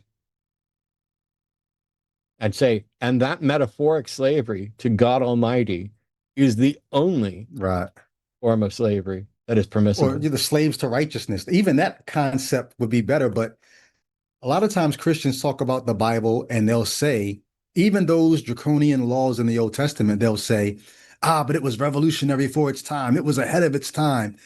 But to me, if a God is going to give a law, it shouldn't just be revolutionary for that time. It should be revolutionary for all time. It shouldn't have an expiration date if it's coming from an eternal being who's all good and all knowing. So I would even give you, maybe it was revolutionary. Maybe it was progressive for then. But if it's not progressive for all time, we got more callers, and some of them have been on hold for a long time. Let's go. So Elijah's calling from Georgia. Pronouns are he, him. Says he saw a video and wants to talk about the contradiction in the first 5 sentences of the Bible. Hey, Elijah, you're on with Brady and Matt. Hey, what's going on, Brady and Matt? Good to be here. What's up, Elijah? Yeah. I don't know. I know I've said that it can't even get the order of events in the first 6 verses right, but depending on what you're suggesting is a contradiction, I'm not saying that the contradiction necessarily exists in the Bible. There's a contradiction between what the Bible says and what science has told us about the world. But go ahead. What was the question or correction? Well, that was the question, is what specifically in the first 5 verses, first 5 sentences is incorrect? Because I mean, I've been sitting here reading over like the same 6 verses, and I'm trying to figure out like where's the like where's it not following here? It seems pretty cut and dry. Yep. Which came first, the earth or light, according to science? It says in the beginning God created the heavens and the earth. So yeah. According to science. Yeah. Well, I would have to assume light. Yeah. And so the Bible says the earth came first and then light. The Bible also says the earth came first and then the sun. Oh, that's day 4. So that's like verse 16 or 17 or 18, something like that. Well, no, actually, I got to correct you here. It doesn't specifically say the sun. In verse 3, it says, and God. No. I'm sorry. I'm sorry. You didn't listen. I talked about the earth and light as what's in the first 6 verses. And then I said, it says the earth came before the sun, but that was day 4, which is around verse 16 or so. Okay. I see what you're saying. I think the sun comes in at verse like 6 or verse 6 to 8, I think is where the sun is. It's verse 18, 16 through 18. And God made 2 great lights, the greater light to rule the day and the lesser light to rule the night, and the stars, and God set them in the expanse of the heavens to give light on the earth, to rule over the day and the night, to separate light from the darkness. And God saw that it was good. And the evening and morning was the 4th day. So the sun and the moon, which isn't a light, were made on the 4th day, but the earth existed as part of the 1st day. And yet, so that the Bible says the earth existed before the sun, and science says the sun existed before the earth. Which one's correct? So I don't know much about science, and I'm not going to assume that everything that I think is right, because I mean, I wasn't there. I don't think there's nobody alive here today who was there, right? Do you think somebody has to be there to know the answer? In the beginning, yeah, I would say that you, in order to sufficiently say that you understand this process, you would have to. You're wrong. Nobody needs to be there. Nobody needs to be there to observe, to know which one is older than the other. We can measure the ages of things. Well, that's a good point. I know. But was God creating a man in the form of a baby first and letting it grow over time, or did God create a man fully matured in the state that God didn't create anything? God didn't create anything. It's a storybook. And the book specifically says that in the beginning, God created heavens and the earth was created on the first day, and the sun was created on the fourth day. And yet, science shows us that the sun is older than the earth. Okay. So how can the sun be older than the earth if God created the earth first? Well, I So wasn't there, man. so there is I a don't solution. know that the sun's older. I mean, science has You told should me know. that the sun is older, That's but the problem. how am I supposed to take that? That's the problem.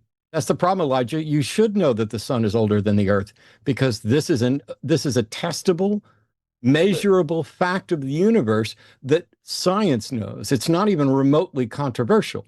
But And yet the fact that you don't know it just means that you haven't learned it yet. And that's fine. So one day I didn't know that. One day nobody knew that.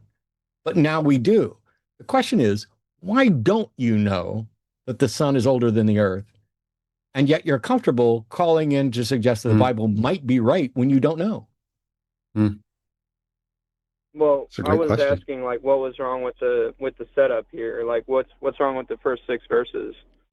But Elijah, do you understand what Matt just said? Are you, like you said, you sat and you read those verses over and over trying to see where the contradiction is.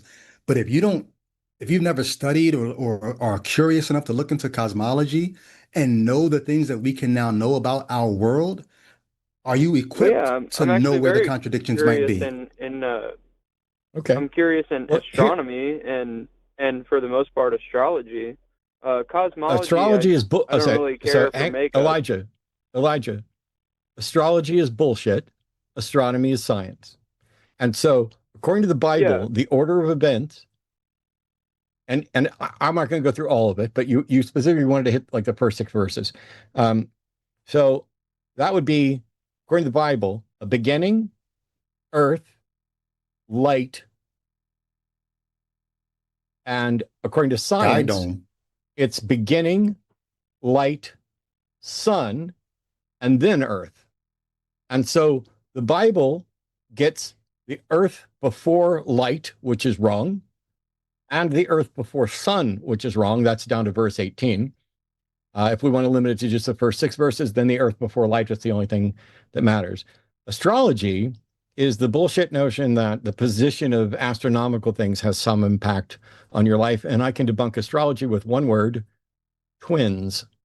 Twins do not share the same life, despite being born at the same time under the same stars and all that. So let's set aside the astrology. I just want to clarify here. You know, I wasn't here trying to defend astrology. I mentioned that I have a curiosity in these things. I mean, you said, I understand. Why don't you know these things? And I understand. Well, I do study astronomy, astrology, the Bible. You study astronomy. Esoteric things like that. You study yeah. astronomy. So what's an accretion disk?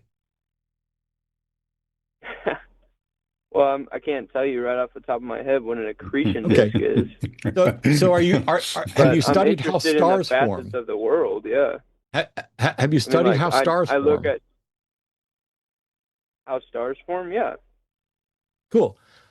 I don't know why you haven't figured out what an accretion or learned what an accretion disk is, but when a star forms, an accretion disk is the expansive matter that spikes out from the formation of that star.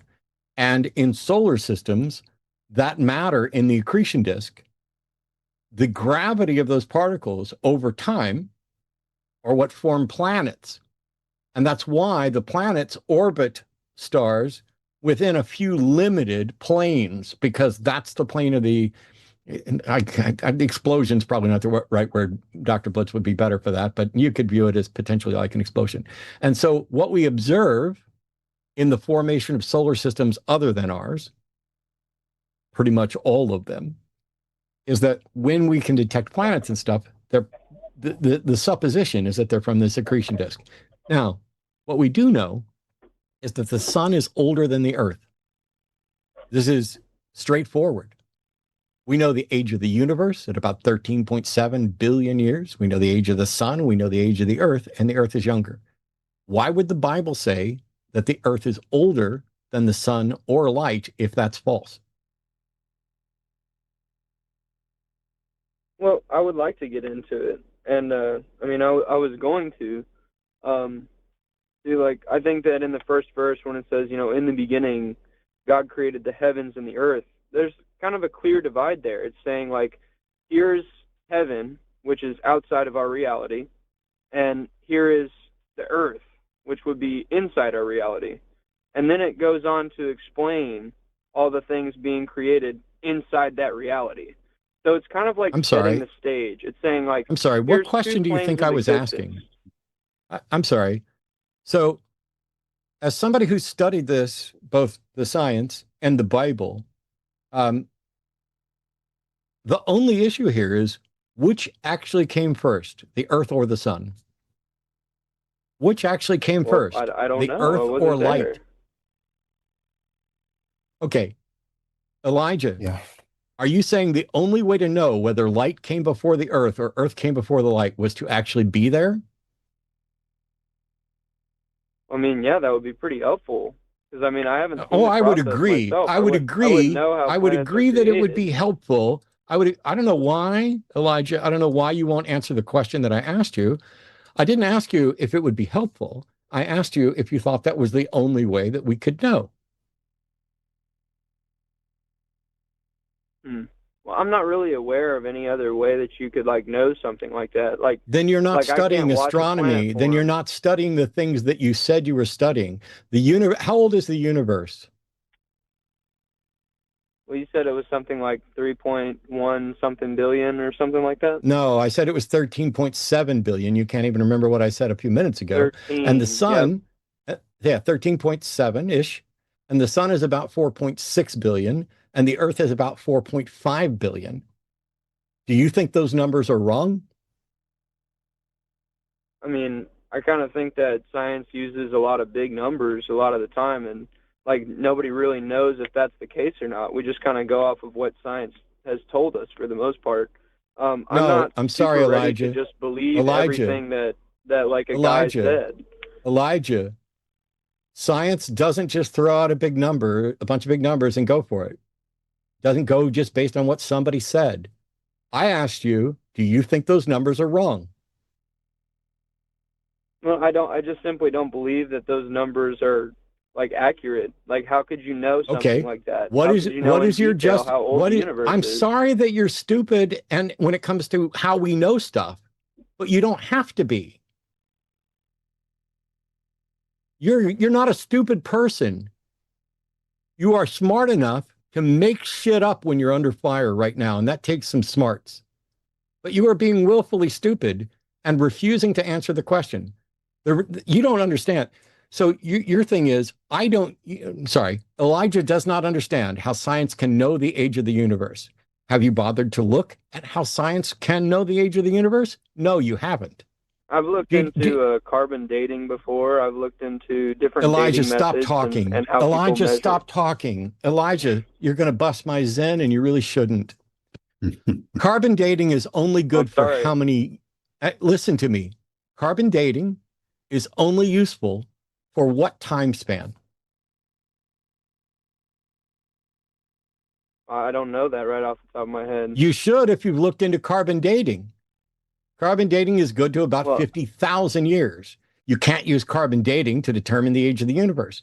There's other radiometric dating that is good for much wider spans. And then there's a lot of other dating mechanisms, things like tree rings. We can use those to date some things.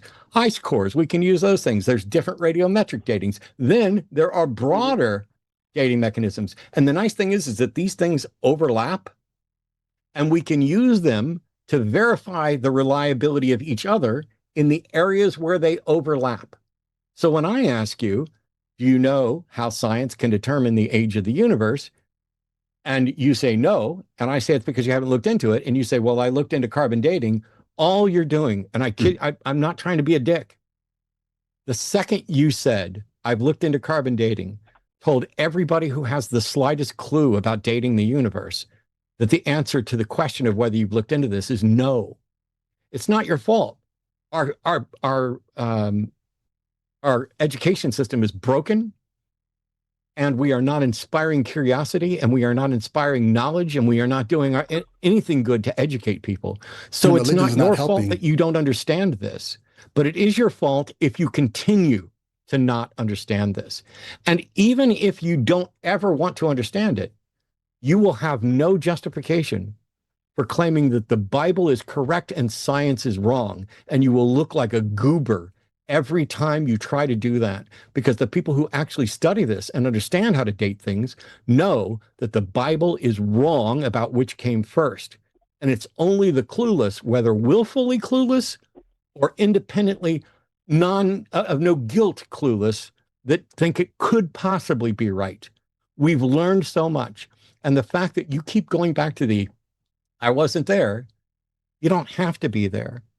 I didn't have to be there to know that Jesus occurred in a time frame that is older than George Washington. I wasn't there for either of them. I'm not even sure whether or not Jesus existed, but if I agree that Jesus did in fact exist, I can know that Jesus is older in our timeline than George Washington without being there, because there are ways to test and measure that from the historical narrative and from the information we have. To pretend that the only way we can know the age of the universe is to be there is bizarre, because nobody was. And I would just like to apologize because maybe I deceived you there, just accidentally, because I'm a pretty simple guy. I love to observe the sciences, right? I'm really big into philosophy and American history right now, and I've been reading the Bible for most of my life, and for the most part, I take it as well, I wasn't speaking specifically of sciences when I listed some interests. I just said I love observing the sciences. I love looking at the process of say like a dying animal. What's better than observing?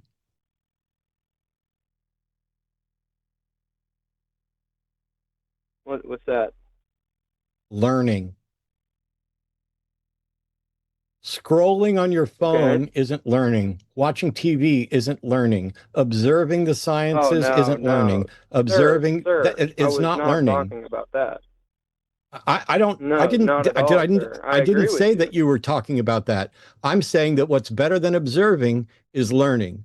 Observing is the first thing that happens. So, for example, in scientific methods, we make an observation, and then we seek to explain that observation. And that's where we get into actual science. Science isn't the observation.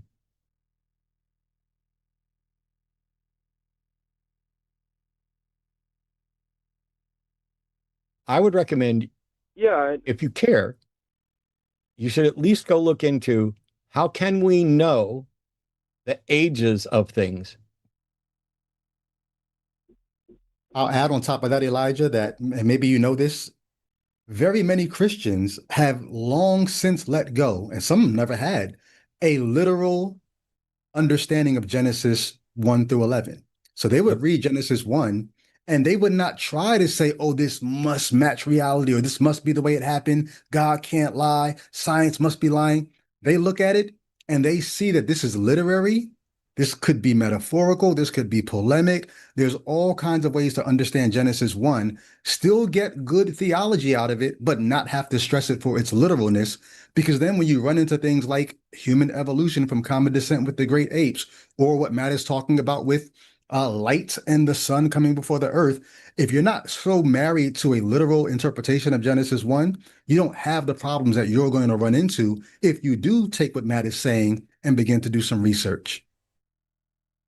Well, I guess I wasn't trying to stand in defense of either the Bible. I'm not someone who thinks that the Bible needs someone to come to its defense, right? I mean, it's been around for long enough now that I think that, I'm not here trying to give a case for Genesis 1. Neither am I trying to say that science is lying. I guess the only thing I'm really just trying to express right now is that, no, I'm just in ignorance right now on how we could know.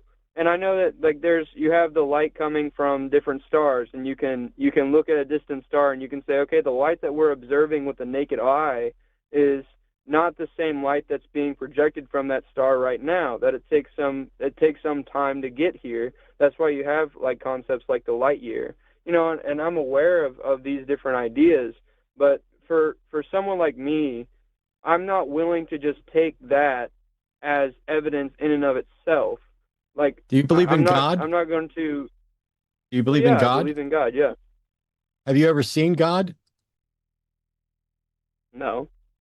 But you're willing to believe that without seeing it. You're not willing to believe the science or take the word of the experts or look into what the actual methods are by which they have acquired knowledge. But instead, you are willing to be gullible when it comes to God. And you're not here to give a defense of the Bible because you can't. And it's been around for a long time, but that doesn't mean it's true or accurate. You have absolutely no understanding of how to tell what's true and what's not true. And you don't seem to care. You seem to keep making excuses because you think the only way we can tell the age of the earth is to be there, but you think you're justified in believing in a God that you've never seen, that you can't prove, that you have no way of demonstrating or caring to demonstrate whether or not the book you're relying on is true.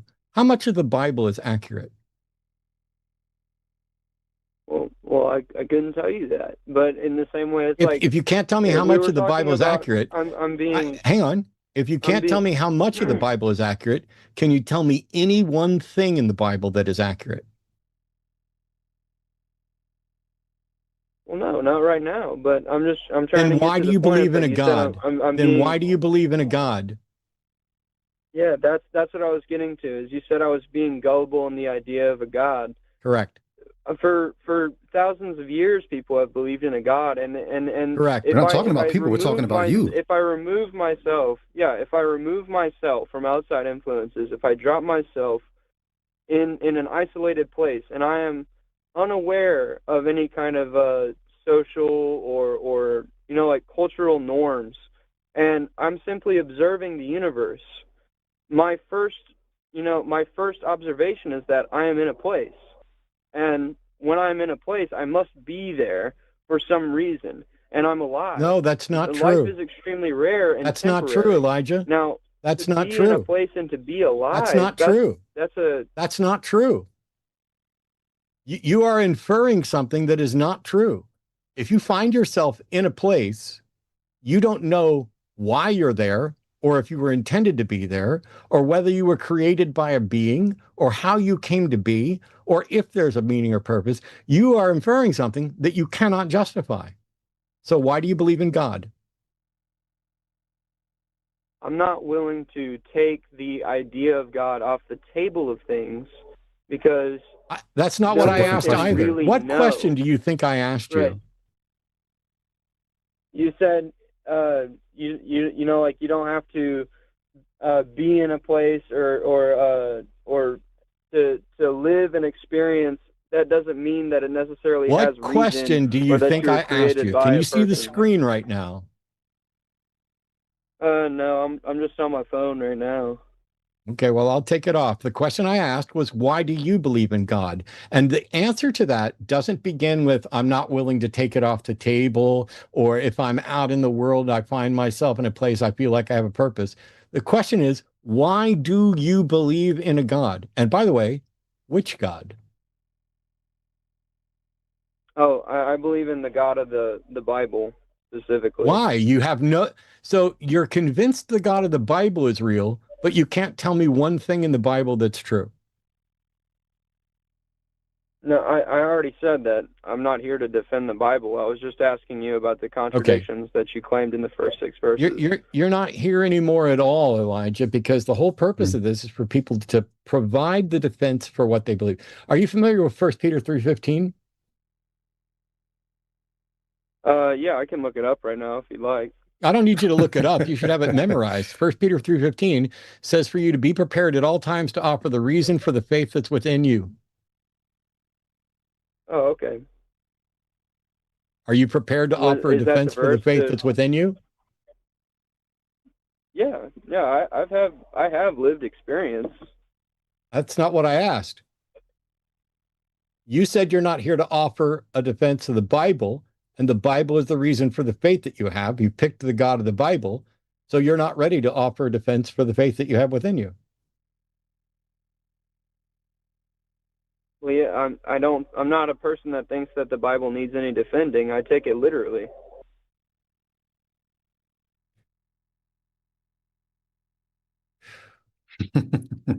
Yeah. All you, Brady. I've talked way too much, and this kid's going to bust my zen.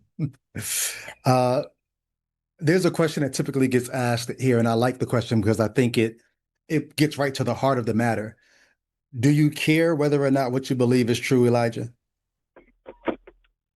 Yeah, I'd actually say I'm searching for the truth right now. I've No, kind of so made it hold my on, goal in hold life on, to hold on, search hold for on. truth. Okay, so if you've made up your mind to search for truth, do you think it might actually be, I know this is kind of risque as a Christian, but if you can't tell us one thing in the Bible that's true, wouldn't it make sense to maybe kind of pause your affiliation, pause your belief, and go on that search to find out if it's true, how is it true before you commit yourself to it? Like I could probably ask you a question that you know the Christian answer to, but I'm curious what your answer is. Would you be willing to die for Jesus? Oh, absolutely. Yeah. So hold on. If you cannot tell us one thing that's true in the Bible, don't you think it would be a good idea to pause the belief and find out why it's worth believing before you say, sign me up to die for it? Well, the reason I would die for it is because I can think of no better fate.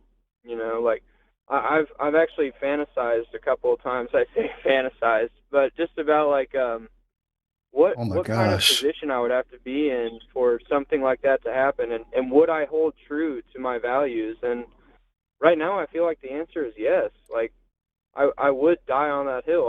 I would do as Jesus commands, and I would take up my cross, and I would follow him. And if that means following him into the grave, then yeah, that's a risk I'm willing to take. How do you know that what Jesus commands? Well, I've read the New Testament. I've read the How do Gospels. you know that? How do you know that the New Testament is an accurate representation of what Jesus commands?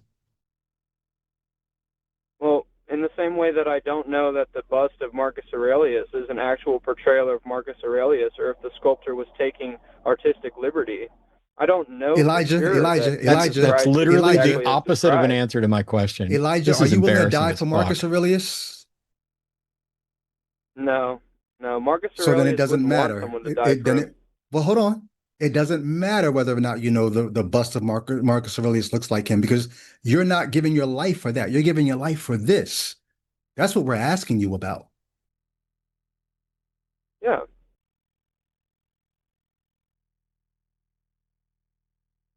Look, why? So you're asking me why am I willing to die for Jesus and not Marcus Aurelius? Is that the No, that's question? no, no, no, no, Is that the no, question? no, no, Or, nope. Why are you willing to die for something that you cannot in any way verify? Matt just asked you, how do you know that Jesus even said the things that you're attributing to him, the things that other people attributed to him? You've been lied on before, I'm sure, or maybe you've lied on other people. If you were in grade school, hey, so and so said you look like a, and you're like, who said? Oh, I didn't say that. People lie on people all the time. How do you know that the words you're attributing to Jesus are actually Jesus's words? well, and I guess that's just where I'd have to say like I have faith on the authors that were writing at the time in the same way that you Do you know know who if those you're authors studying a were? science and if you're reading a book on say Elijah? astrology for instance. Elijah, do you know who those authors were? These people whose word you're taking to Well, the yeah, grave. Who were they? we we know, you know, Matthew, Mark, Luke, and John are the authors attributed to the Gospels, if that's what We you're don't. asking. Attributed, Yes. but that's church tradition. The Gospels are anonymous, and we don't have originals. We don't know who wrote them. This is like genuinely, you're about to make me cry. This is the saddest call I I've was ever almost about to heard cry a minute ago. Yeah. because you are willing to sacrifice yourself for something that you have no way of knowing is true. And every answer you give just shows that you've been brainwashed and indoctrinated into a volley of lies, and you don't care what the fucking truth is. I am heartbroken right now that you could be willingly so gullible and clueless and willing to die and wrong about everything, including who even wrote this, and you don't care. You just take it on faith. Somebody lied to you, sir. Somebody taught you stuff. Somebody did not teach you. They failed to teach you how to tell the difference between truth and fiction. They failed to teach you how to understand what you're actually supposed to understand. And you have decided, because you've been indoctrinated into this, that you're just going to go with Jesus, even to the point of dying. It is the most sad thing I've ever heard. You are not somebody who cares about truth. You don't care about how to find truth. You are broken, and you were broken by the indoctrination from a religion, and you like observing the sciences, but you don't give a shit about them. Mm. Well, I can't take it. You know, Matt, I agreed with you. I agreed with you when you said, you know, like the education is broken, and you know, as a Gen Z or as a Zoomer myself, you know, I do feel that. You know, I feel like there's a lot of things that are wrong with our current situation. You know, I'm not satisfied. I don't need with your the thoughts. education I don't system. need I'm your not thoughts on satisfied stuff. You're with the too government. clueless. I don't need you speculating philosophically and waxing philosophical about the broken state of the world. You know nothing. You're worse than Jon Snow. Who's Jon Snow? That's a fictional character.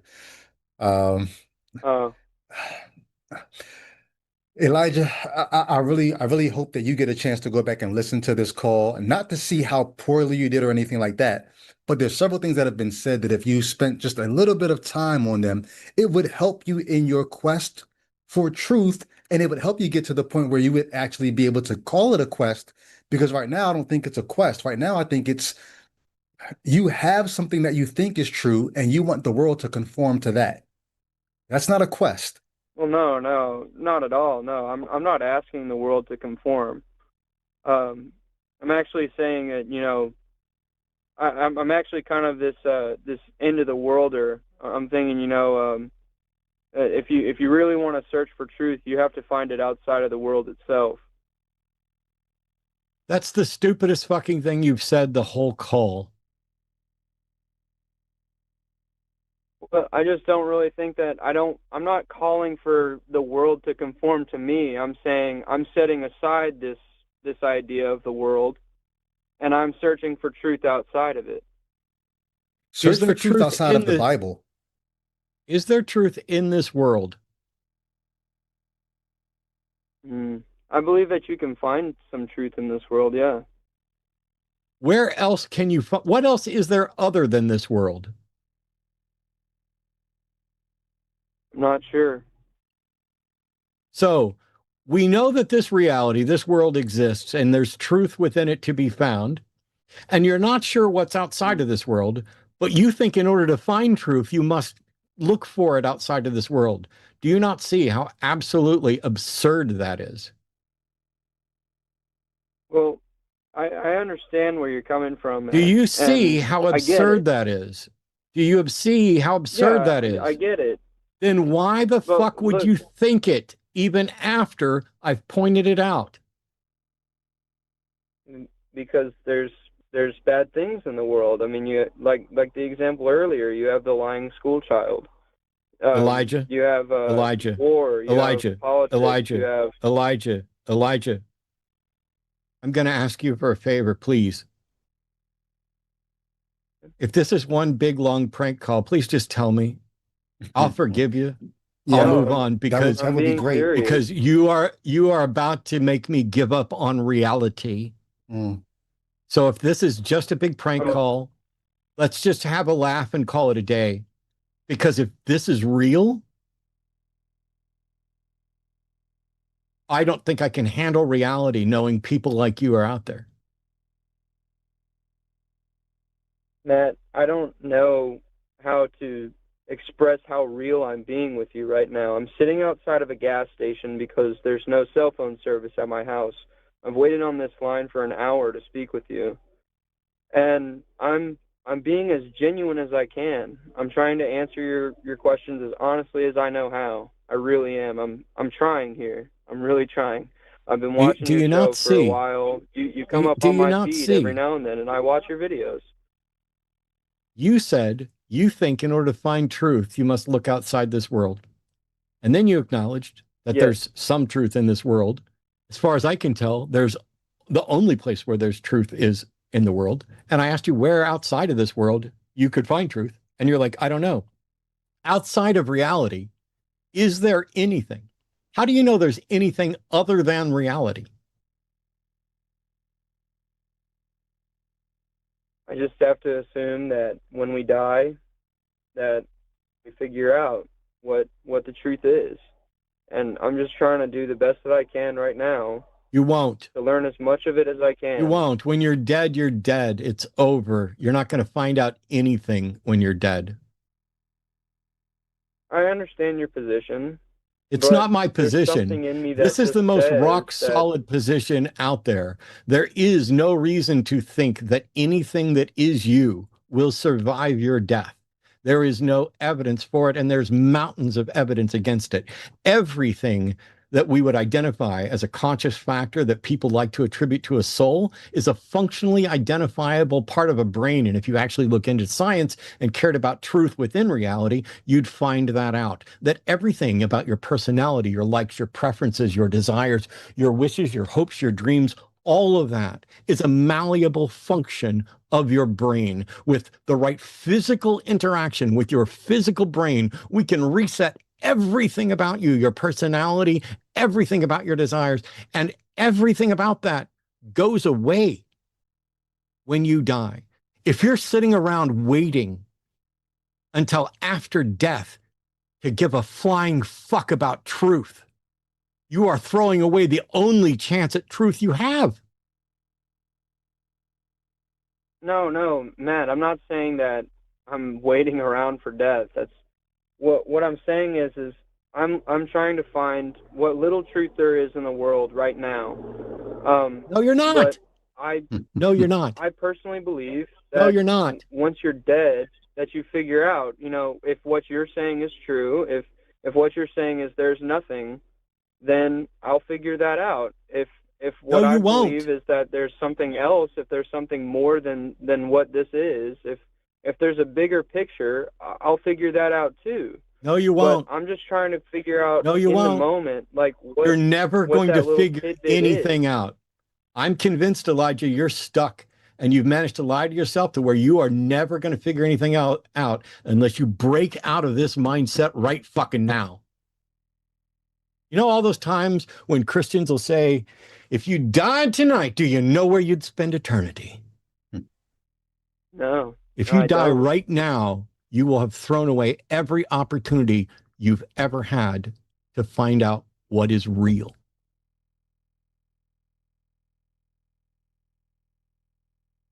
I wish you'd start to give a But fuck. how do I about what's know real. that though? How do you know Like- what? Like, how do I know that there's nothing beyond death? I've never died before. You don't have to know that there's nothing beyond death to know that you absolutely have an opportunity to learn stuff right now. And you may or may not have an opportunity after you're dead. I think it's pretty much a knockout case that you won't. But if you're sitting here saying, I absolutely know that I could learn stuff right now, why would you fucking wait until you're dead? If you're at the grocery store and there's a sale for something you desperately want and you have the money, why would you leave the store and say, maybe the sale will be going in 6 months and I'll come back then? You are wasting the only opportunity you are absolutely positive you're going to get. This is the one and only life you know you're going to get because you're in it right now. But Matt, why am I not satisfied with that? why is there something in me that says that there's more, and that things can go further than Because this? you were Like, lied to, and you were not given the skills to figure out that you were lied to. But even if they told you the truth, even if there is an afterlife, why would you not use the opportunity you have right? I literally just did it for you in a fucking analogy about a grocery store. Why would you wait and come back 6 months? How do you know you're not going to die in a month? What if you need that food now? You do need that food now. You need to feed your fucking brain right now. Stop worrying about whether there's an afterlife. Stop hoping there's an afterlife. Stop feeling this feeling. You can keep feeling it. You can't stop your feelings. You can't convince yourself. But stop using your fucking feelings as an excuse to be a lazy thinker right now, and the only chance. For all you know, this is the only shot you're ever going to get at understanding anything, and you're pissing it away. There are people who do not have the opportunity that you have. I had family members who died before the age of 2. There are people out there who do not have the tool set, the opportunity, the privileges to actually be able to go out and learn. Instead of fucking calling in here, you could have been Googling, how do we know the age of the universe? Yeah. How do we know that the Bible is wrong? Yeah. How do we know this? How do we know that? You could be learning. well, You are I mean, wasting either it. this You are or- wasting it, and I'm going to say goodbye so that I'm no longer responsible for giving you another fucking excuse to waste another fucking second not learning about reality. I've taught you as much as I can teach you today. Call me back some other time when you figure something else out, but you're not learning in this call, which means I'm failing to teach you, and we're going to let you go so that maybe somebody else can help you. Are you really just sad? Are you just really just sad at my case? Is that, like, I don't understand. Like, is it really that bad for you? Like, Yes. well, I'm sorry you feel that way. I apologize.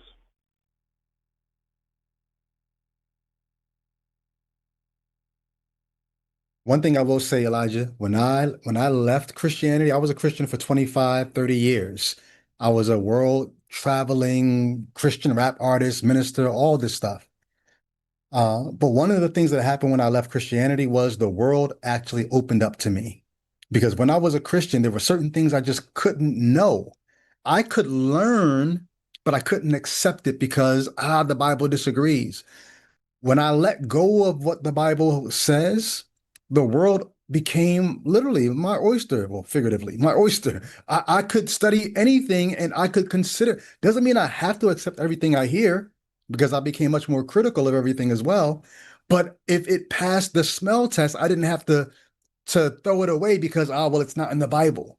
And I guess all I'm saying to you, Elijah, is don't waste this opportunity. I did it when I was in my late 30s. I'm about to be 50 in a few months. Was it this call? Is it you that said you were 31? He hung up. Oh, okay. Elijah, please Wow. go get some help. Go to recoveringfromreligion.org. Go to psychotherapy.org. Please find somebody. Call me back some other time. We need to know.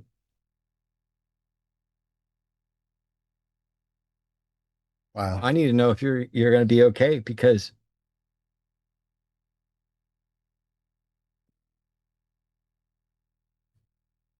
it's the only life we know we've got. Every second of it is precious. I've had multiple heart attacks. I've had a triple bypass. I could be dead. I could die anytime. I'm doing pretty good. Nobody needs to worry.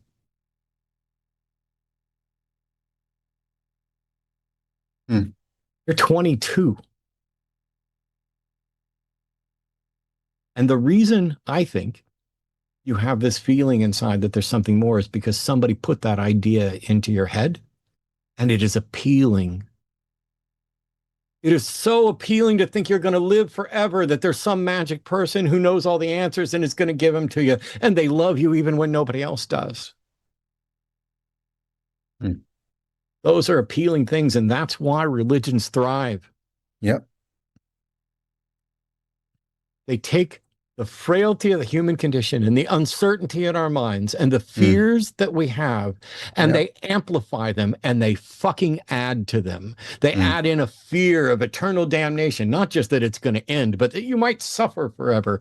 And they do all of that to control and manipulate you. Just like every other system on the planet for the benefit of the higher ups. Go to the Vatican someday. They're not hurting for money despite paying billions for all the abuses that they've done. They're not hurting for money. And the higher ups do nothing. Don't get me wrong. I like the new Pope. He's way better than any Pope I've ever seen or heard. But the reality is, there's not a single member of the clergy that has ever demonstrated that they have any expertise in anything. They don't know any science. They don't know any facts. They know theology, and they all disagree on it. There's a reason there's thousands of different denominations just within Christianity, let alone all those other religions.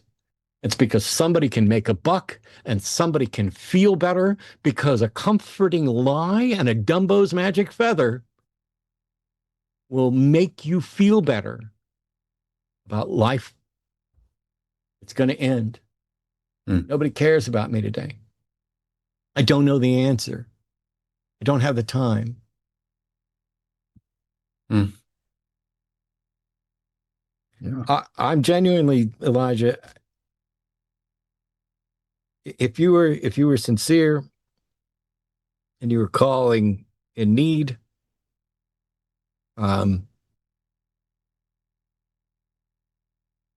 email sans.deity@gmail.com. Reach out to Recovering from Religion, reach out to the Secretary Project, get yourself some help. Find somebody who's better than me to help you figure out how to learn. Because I can't remember feeling this bad. I can't remember. There have been other calls, like literally, I have tingling and heat running all along the side of my head and down the back. And I don't want you to sit there and not care, not search.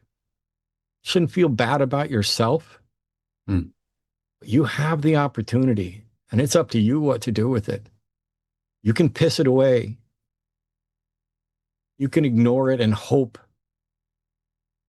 that you'll figure it all out in some afterlife. Wow. But man, that suck if you're wrong.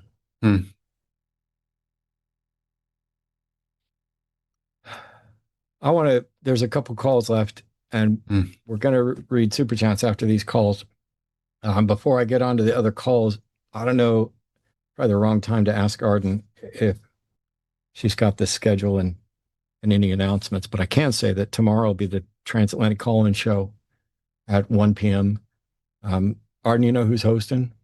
Yeah, actually, it's going to be Luxander and Jay McCrite. So for those of you who've been around the community for a long time, you might remember Jay McCrite. They're going to be on TACIS tomorrow for the first time. We've been trying to get them on forever, so super exciting. You know, if you want to stick around and come join us for that, that'd be great. I can't wait to see him. Jay and I were friendly ages ago and ran in some of the same circles. And we haven't had the chance to interact much lately. But he's phenomenal, and here's more sad stuff. Was recently assaulted, physically had the shit kicked out of him for being trans. And I've been hoping that we could get him on TACIS for ages. So everybody, tomorrow at 1, and if you can't make it at 1, I get it. It's during the workday for a lot of people. Watch it afterwards. It's at 2. It's at 2. Sorry. 2 o'clock Central Time. Anyway, watch it live, participate. If you can't watch it live, watch it afterwards. Give that show some views. Show how supportive this community can be, because Jay is phenomenal. He worked as a geneticist of sorts doing that. But I'm both sad and happy. I'm sad at what happened to Jay, but I'm happy that he's going to be on the show. And so there's at least something positive, optimistic. I've got a lot going on. Let me make another quick announcement. I got poison ivy right now, and it's annoying me, but I've got about 9 days before NanoCon, and we've had Patrick call in. Patrick's helping run the thing. But if you go to nanocon.rocks, nanocon.rocks, you can get your tickets and you can find out what all's going on. I'll be there. As a matter of fact, let me pull up NanoCon Rocks on my screen. I'll be doing a magic show on Saturday evening. I was rehearsing it in the living room. I recorded stuff about it, or recorded aspects of it today with some new illusions. I'm going to be driving 13 hours with a truckload of props and equipment just so that I can go there and be around other nuns, NE nuns, engage, listen to great talks, and hang out and be a part of the broader community. So I'm going to be there. Promise is going to be remoting in. Hemet Meta will be there. Monty Mater will be there. Forrest Valkai will be there. Fish Stark, Candace Gorman, Glenda Jordan, John Gleason, Phil Ferguson, Shay Leona, Hemet Meta. Their video is scrolling so fast it's difficult for me to read them all. It's going to be fun. And I'm looking forward to doing the show there, but that means I've got a lot of work to do. And so no rest for the wicked. I've got work to do tonight after the show's over. So we've got 2 more callers to go to reading them, and then we'll do your super chats. All right. And a huge thank you to everybody for the patience, especially the people who've both been on the phone for a very, very long time. And so let me stop making Chelsea wait. Chelsea's a theist, pronouns she, her, from Alaska. Arkansas. Right? You're Arkansas. Oop, I did the wrong thing.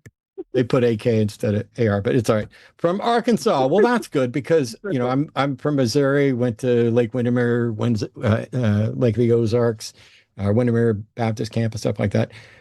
You're looking for some advice. And so, yeah. Welcome. How can we help? So my voice is a dead fucking giveaway. I am trans, so Arkansas or Alaska, either way, it's a hellhole for people like me. I live with MAGA Christian family, and when I say I'm a theist, I'm not a Christian theist. I follow Shinto because, I just fucking love the Lord. Okay. But yeah, I've tried to, when they start bringing up the classic talking points, I tried to bring up some examples of what it actually says in the Bible, but my resources are limited on the spot, and I'd just like some help with that. I've noticed that once my family can't really say anything back, they either start with insults or they start just going silent and just seething. I want something that will actually get them to engage. They really like to engage with the Bible talk. I brought up how the destruction of Sodom and Gomorrah in the Bible wasn't about homosexuality, but it was more just about men trying to force themselves onto other men and emasculate them and stuff, and that's what was going on, not just people being gay. It took a while for my grandma to actually listen. But even then, it's like one Fox News session later, and yeah, it's like all that progress is just out the window.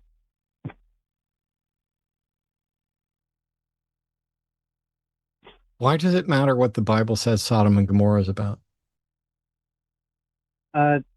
Sodom and Gomorrah was destroyed for the intense levels of sin, but I've heard some atheists who have deconstructed. They go through the Bible, and while they're not saying that the Bible is pro-gay, my voice is deeper than. Sorry, I'm looking at the comments and like, honestly, kind of an ego boost. Don't look at the comments and don't. You sound great. I personally, but yeah, I think we're going to clash over what you're saying, not how you sound when you're saying it. Here's my thing. I asked the question. I asked the question for a reason. Yeah. Sorry.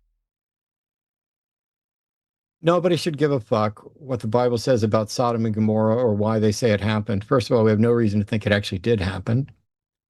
Yeah, it's absolutely. But what's that? I said it's absolute bullshit.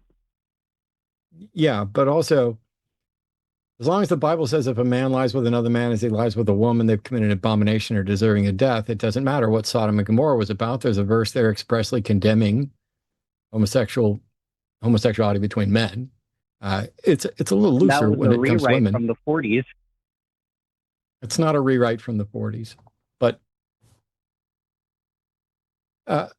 wow. Okay, I'll stop. Brady, what advice have you got for Chelsea? Yeah, I'm not really sure. Whenever I hear these kinds of issues, I know you can't just pick up and, relocate and change your whole life. But at this stage of my life, I'm like, I want as much peace as possible. And I will I'm not giving you this as advice. I'm just telling you me. I try to strategize my life to cut all drama, all unnecessary stress out. And I don't know if Arkansas is the way you're describing it, do you have to be there is my first question. For now, yeah. Yeah. I was afraid of not that. really financially stable. I don't have a car. My job that I do have is a side gig that's seasonal. I do substitute teaching. Yeah. But yeah, I do substitute teaching as my main form of income. So I've essentially been incomeless other than whatever handouts my family gives me for the last 3-ish months, I think. Like, is your goal to try to so I'm not able deconvert to your family, or is your goal to just to deconstruct them enough that they're accepting of you? Like, what is your goal? just deconstruct enough to where they're accepting of me. My mom used to try to convert me anytime she would have me alone. But lately she has been gotten onto by my grandma plenty of times to where she has stopped in the car, at least. But like, she still has a tendency to just go off on me. And it's why I keep going low contact, like block her for a while. There's my sister who's also low contact, but like she goes at it with like screaming, cursing, and personal insults. I mean, I hate my mom, but like, yeah, I wouldn't go as low as my sister would. My grandpa, he doesn't get it, and he tries to explain some of the misgendering as his habits from being in the military, like calling me sir and stuff. Meanwhile, if we go to a restaurant or he addresses my grandma, my mom, whoever, he never calls them sir. And just, he's also the same age as Trump, so there's very little to work with. Yeah. I guess the only thing I could say is I know deconverts, as such as myself, in religious families, trans individuals, a lot of us just have crosses to bear when we're in a society or in a community that we're the minority in terms of our views. It's just a cross that you may have to bear, but I don't know. I mean, I really wouldn't know what to say in terms of how you could actually deconstruct them. I wrote a book called Let There Be Gaslight, and I use specifically all Christian scholars, 99.9% all Christian scholars, so that when people read it, they could say, wait, a Christian is saying what this now I'm the non-Christian now, but these Christians are agreeing with different things that I'm saying. And hopefully when another Christian reads it, they'll say, well, man, if a Christian is saying this, like I began to accept evolution because a Christian was saying this is a reality. And so that, but if you're not dealing with people who care about those kinds of things, scholarly consensus or what we can know about the world, you just may have a hard road ahead of you and a tough cross to bear in terms of dealing with family until you can get yourself to the point where you're self-sufficient and able to break free of some of that. I think when it comes to my stability and safety, my best bet is getting the hell out of here. So for those who don't know, Arkansas is right next to Texas. It's not quite as bad as Texas, but it's pretty bad. I just wonder when some of those same policies are going to be applied here. If I'm going to stay in the U.S., I'd probably go either to New York or New Mexico. They're a lot safer for people like me. I've looked into a lot of different resources, but it's kind of shaky what you can actually like qualify for. Currently, I am in college getting a BA in creative writing, so I can probably do something with that to work towards some money. I plan to take a TEFL course that's teaching English as a foreign language. So I'm trying to open up options that will get me the fuck out of this country. When the prompt says that God and MAGA are destroying America, it's completely fucking right. The people who are denying it are either trolls or they are willingly oblivious to it. Can't argue with that.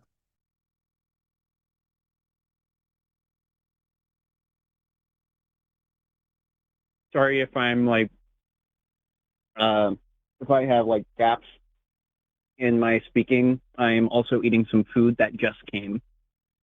No, it's fine. We made you wait. You should definitely eat. I'm going to need to eat, but I'm going to take a step back. Okay. You've bought into some queer hermeneutics, which may or may not be correct. I don't think it's justified, but the point I was making is that it doesn't matter. It doesn't matter what Leviticus 18:22 or 20:13 says. It doesn't matter what they mean. Nobody should give a shit what the Bible says, but you're dealing with people who do. And if you think you're going to argue with the people who think that gay sex is an abomination, because that's what the plain reading of the text clearly says, trying to spin it with what you've heard from the queer-friendly churches about how this is revisionist and it wasn't this, and we need to look at it in the context of history, and the Greeks were different here, and this was... I don't think that will have any impact, and I don't think it really should.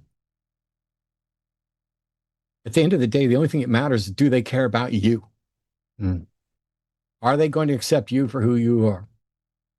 If not, then you need to get to a point where you are fine with not having them as toxic influences in your life. And if they are, then they can think whatever they want about you or what you're doing or who you are or who you're doing or who they are. And you just have to figure out a way to be like, okay, here's where I'm going to set my boundaries. I think it is my best advice It is a complete waste of time for you to care at all about what the Bible says or what the Bible intended to mean when it was written or what they think it means or anything else. You need to divorce the Bible and their spin on it or somebody else's spin on it or their religion from any of the conversation. It should be either we're going to have a relationship where we respect each other who we are, or we're not going to have a relationship. I mean, Okay. On some other day, not today, because we're short on time anyway. Yeah. We can dig in. I mean, we can dig into whether, I would argue here. Can I switch out of, I'm going to stay in Zen mode, but I'm going to switch to the tough love me for a minute. Apologies if this is too much. Shinto is just as much bullshit as their religion. None of these are demonstrable. None of these are true.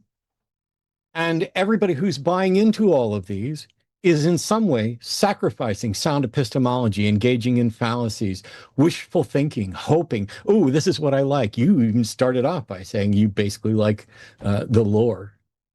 Cool. I care about what's true. And here's what's true. Neither the religion that you adhere to nor the ones your family adhere to are deserving of any respect or consideration when it comes to how one person treats another person and whether or not they're going to accept them for you. What if instead of being bothered by the fact that you're trans, what if they were bothered by the fact that you're Shinto? They may be. That could be a part of it as well. Yeah, but that could be a part of it as well. In the end of the day, you've got to get to the point where you're comfortable enough to say, this is who I am. You're either going to accept, they don't know you're trans either? No, they know I'm trans. They just don't know I'm Shinto. Yeah. When they you're found either out get to that a my point. sister decided to drop the Christian faith, they decided to preach at her quite a bit and essentially just like shove it down her throat until my sister finally like snapped back in ways that are much less kind than I have the spine to do, I will say. And they've kind of respected it, but in a passive-aggressive way where they're about to get into it until she gives them a glare. But I also can't really reach out to my sister because she said that she would support me, but then she started posting a bunch of anti-trans stuff all over her Facebook. Yeah, it sucks. J.K. Rowling, the absolute steaming pile of garbage that makes me want to use the C word, even though I won't, in her constant parade of anti-trans stuff, actually posted like upskirts and pictures of somebody and dead naming them and everything else. Oh God. It is difficult to deal with the hatred in this world. By the way, Seth and Arden and I are doing a reunion of the Unholy Trinity in Fort Worth coming up this fall. Okay. And Seth wants me to grab my hate mail.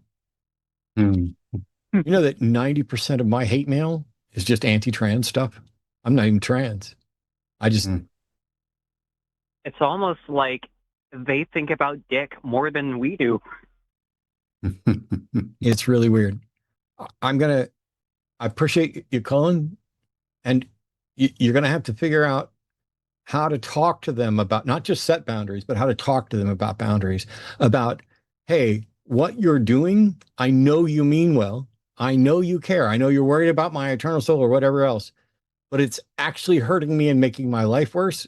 Can we just talk about other stuff? Can we just, do something? My parents are never going to stop being Christian, but they're done talking about it.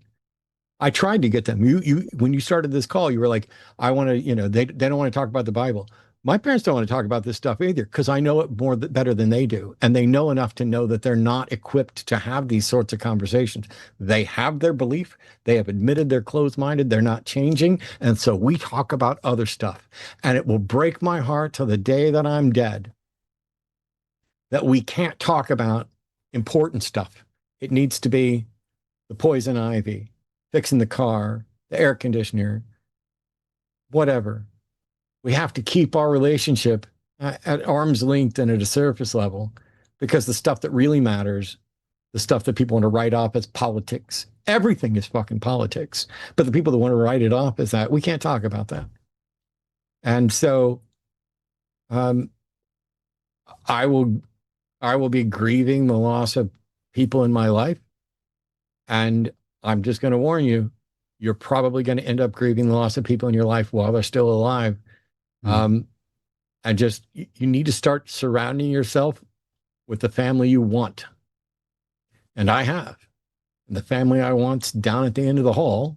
And it's the reason I get so much, she's the reason, not it, but she's the reason I get a good chunk of hate mail on that subject. That's the family I want. The people here at the line, my friends here at the line, Jimmy, Forrest, all of them, that's the family I want, promise. All of them. I want Brady as family. I'd happily have Brady. Brady could be my brother till the day I'm dead. We do this. I hope you find the people that make you not miss the family that you started with as much. But it's not going to be easy. And I definitely wouldn't be looking for ways to spin or ways to try to talk them out of their version of the Bible. I could be wrong. I don't think it's going to be productive. Yeah, I get that. I will say I love everyone here at the line. I especially love everyone's like clapbacks when the people are getting stupid. When you said Shinto was bullshit, I nodded in agreement. You said you're in it for the lore, right? Yeah, I like the lore. It's a lot of really cool stories, plus the creatures, like all the spirits and stuff are pretty cool. So I thought, hey, let's look into that. I get it. I'm realizing now I'm probably less of a worshiper and more just hyperfixating. I am autistic with ADHD, so but yeah. I appreciate all the support from this call, and like once it actually is like towards the time limit for me, would it be okay if I give like a closing statement? Well, we're at that limit. I got one more call I got to get to, and then super chats, and we only have like a few minutes left. So give your closing statement, unless it's advocating for Shinto beyond the lore, because I'll shut you down. Don't worry, I'm not a Christian. Trans rights are human rights. J.K. Rowling is a cunt. Trump is riddled with dementia. I don't know. Cotton candy flags for everyone. Bye bye. Yeah, fuck ice. Baba booey. Yeah. You got it all. Thanks, Chelsea. Take care of yourself. We have one final call, and they've been on hold for almost 2 hours. And not a theist. I don't know how this is going to go, and I don't know where my head's at now. This has been. Thanks for being here, Brady. You have made tonight Pleasure. Easier to bear when I think I would have broken a couple of times. But I think it's Ali in Ohio. Pronouns are he, him. Says he's found a logical way to prove there's more to us than our body. Hi there. Can you hear me okay? Yeah. Is it Ali? Yeah, yes, sir. I'm an agnostic, and I love science and logic. I also play chess. I know you like playing chess. Anyway. I was playing earlier.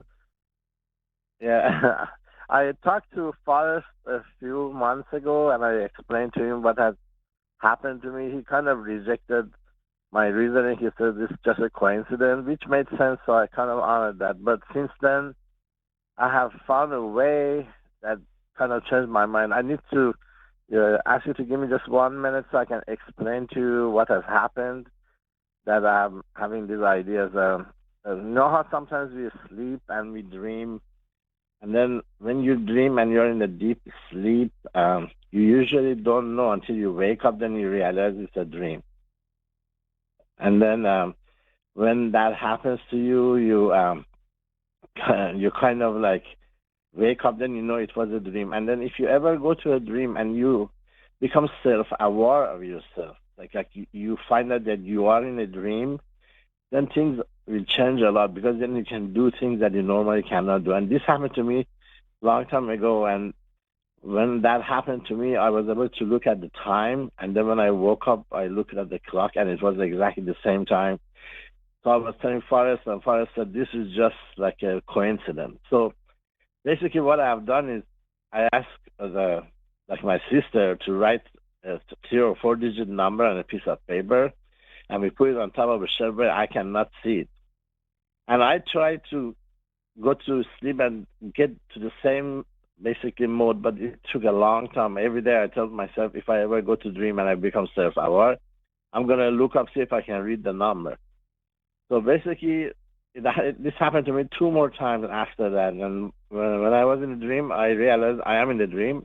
And, you know, in your dream, you can do a lot of things. You can fly, you can go this way, you can go that way. So I was able to go look up the number. And when I woke up, I actually took the paper down off the shelf, and it was the same number, and I was able to see. So I can't think of any other way that I was out of my body. And what do you think? Okay. Does the fact that you can't think of any other explanation mean that you were actually out of your body and did see it? Yeah, because No. The number. No. That was a yes or no. So you think because you can't think of another explanation that you must have been out of your body. I'm sorry, but that's fallacious. The fact that you're right. I'm sorry. Hang on. You're correct. Okay. You're correct. Yeah, I understand that, but I can't think of any other way. Maybe. I know you can't think of any other way. Listen, how would you tell if your proposed conclusion is correct or not? I cannot really. The only thing I can really deduct from this is the only thing I can deduct for me to be able to read that number when I have never seen it, I had to have access to look at it somehow. Okay. You see what I'm saying? So, well, how can that happen? It's almost unexplainable to me. Wow. It's like every time I try to start talking to get you to somewhere where we can maybe learn this, you've got to add something else. Okay. Go ahead. Can you see, what if the paper was at my house? Could you, when you're dreaming, come over to my house and see the paper there? Well, I haven't done that experiment, so I don't know what will happen really. But what I can tell you is if you try to do the same experiment, maybe it will happen for you too. Because it took me No. First of all, you don't know anything about me or my dreams, but I'll fill you in a minute. Okay. Does it have to be on a paper in your room, or can you leave your body and go further away? Can you come to my house? I do not know the answer to that because I haven't tried anything like that, to be honest. Okay, try it and call me back. And if you think you can, I will write down a number and put it right up there, and you can try and tell me what it is. Because this experiment has been done, not necessarily just with dreaming, but it's been done with near-death experiences. Near-death experience patients. And to date, nobody's been able to do it or replicate it. I don't know what the explanation is. Maybe you sleepwalk. I was about to say. Yeah. Maybe you have lucid dreaming. Maybe. I'm sorry. I'm still talking. I'm sorry. Sorry about that. Go ahead. Maybe you have some lucid dreaming thing. Maybe you're sleepwalking. Maybe you guessed. Maybe a 4-digit number is not, all that impossible. I mean, it's less than 1 in 10,000. But the answer is, I don't know how you did it or if you did it, and neither do you. And for you to conclude that because you can't think of how you did it, that the most likely explanation is that somehow You have this ability, which appears to be completely fucking useless for anything other than seeing a number on a piece of paper there. I think you're reaching a conclusion that is wholly unwarranted, and the key to finding out the right answer is testing. This is why science doesn't just go with the first result. This is why part of it is independent research, independent replication. We don't just do things once. So you had a weird experience. You tried a test. Now it's time to do the next test. The James Randi Educational Foundation had $1 million prize for anybody who could demonstrate any supernatural ability, any paranormal ability, and it would have included this. And what they would do is when somebody would come in, they would say, oh, I can do this. They would devise a test. And then if they passed the preliminary test, then they would do a follow-up test. And if they passed the follow-up test, they would win the $1 million. Nobody ever passed the preliminary test. Didn't matter whether they were testing dowsing, remote viewing, none of it. Nobody was able to pass a preliminary test. You need to do a preliminary test, which means you need people who are experts in how we fool ourselves and any number of other things to help you design a test protocol. And once you pass a preliminary test, that needs to be followed up with confirmation via a different test. And then you would at least be able to confirm not that you did something supernatural, not how you did it, but that you actually did it. As it stands right now, no matter what you think, you don't even have good reason to think you've actually done anything yet. All you have is a curiosity. If you reach a conclusion off the curiosity with no demonstration you've actually done anything, you are advocating for irrational conclusions. You need to go do testing. Okay. I understand what you say. That makes sense. But let me ask you just one question. If you experience what I experienced, if the same thing happens to you, and you are able to read such a number, would you think that there is more to us than our body? I literally stopped talking. I literally just fucking told you that it would be irrational to reach a conclusion. And your question to me is, if it happened to me, would I reach a conclusion? What the fuck do you think my answer is? No, I'm sorry. What I mean is, what do you think my answer is? Why would you ask me the question when I already told you? Do you think I'm irrational? No, do you think I'm going to advocate? Do you think there's any way in hell I'm going to advocate for being irrational when I just cautioned you against it? Do you not think that was the stupidest fucking question you could have asked? Maybe I didn't ask correctly. What I mean is... No, there's no correct way. That was literally the stupidest fucking question you could have asked. Right after I said, it would be irrational to do this, you said, would you do it? Wouldn't you do this? No. That is what happened. That actually is what happened. Say goodbye, Ali. Please allow me to ask. Say goodbye, Ali. Just allow me to ask. Say goodbye, Ali. I should thank you. Say goodbye, Ali. May I ask another question? Say goodbye, Ali. Say goodbye, Ali. Okay, goodbye, sir. Thank you. You're welcome. That was fun. Jeez. But you laid it out. If he ever wants to go back and listen to the call, you laid it out perfectly.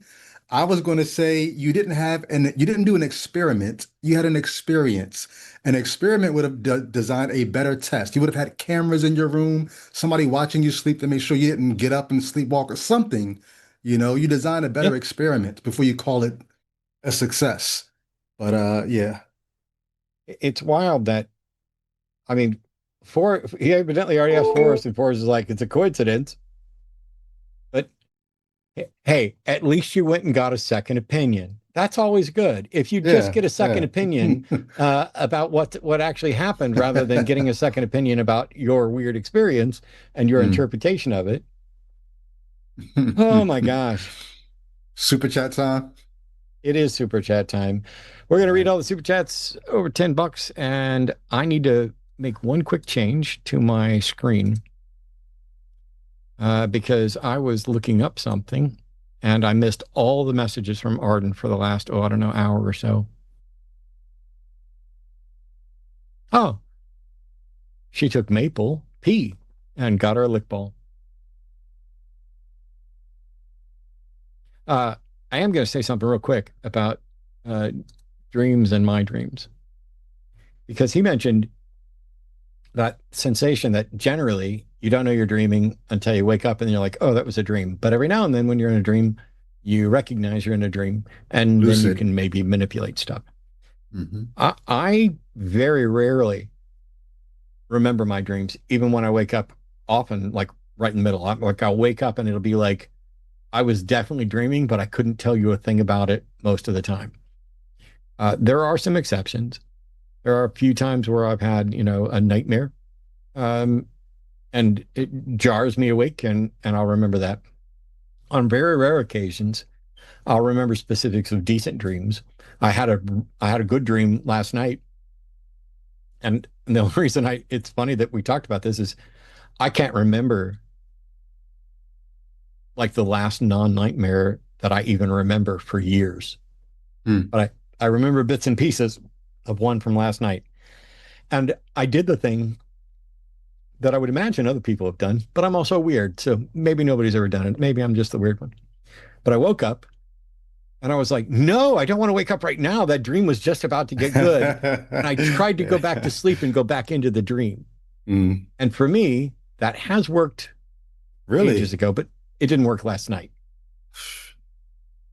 If I can do that, though, what's to say you're dreaming and you say, hey, my sister wrote a number and put it up here. I'm now aware that I'm dreaming. In my dream, let me look at the number. Force yourself to go back to sleep. But instead of that, you've tricked yourself into actually going up and looking at the number and thinking that it's a dream because you're still in that foggy dream state. I don't know. Yeah. All right, here we go. Greg Markowski. Hey, buddy. My new hen started laying eggs this week. Thanks for the show. Awesome. We had snake eggs hatch a week ago. We have some new jungle carpet pythons. Once they should be shedding out in the next day or so, and I'll move them up to the hatchling rack and get some pictures of them. But 8 cute little baby carpet pythons. So congrats on your eggs. We also have bunnies that start breeding next month. All right. I cannot see. You see it on the Zoom call on the shared screen? There should be a window in Zoom that gives you back what I'm putting out to the audience. At the top of Zoom, there's one of you, one of me, and one of both of us. On the one of both of us, it should be there. It's so small. Can I get just that by itself? You have to, hold on. My dog is trying to eat my slipper right now. There's a way to pin it in like the hamburger menu at the top, the little 3 dots. Okay. Maple, this is not the time. Poor puppy. All right. So yeah, if you hover over that. Okay. All right. Cool. Yep. There we go. Got it. Awesome. I'm so blurry in that image. Wow. All right. Weston Campbell, thanks for the super chat. Great commentary, Steve.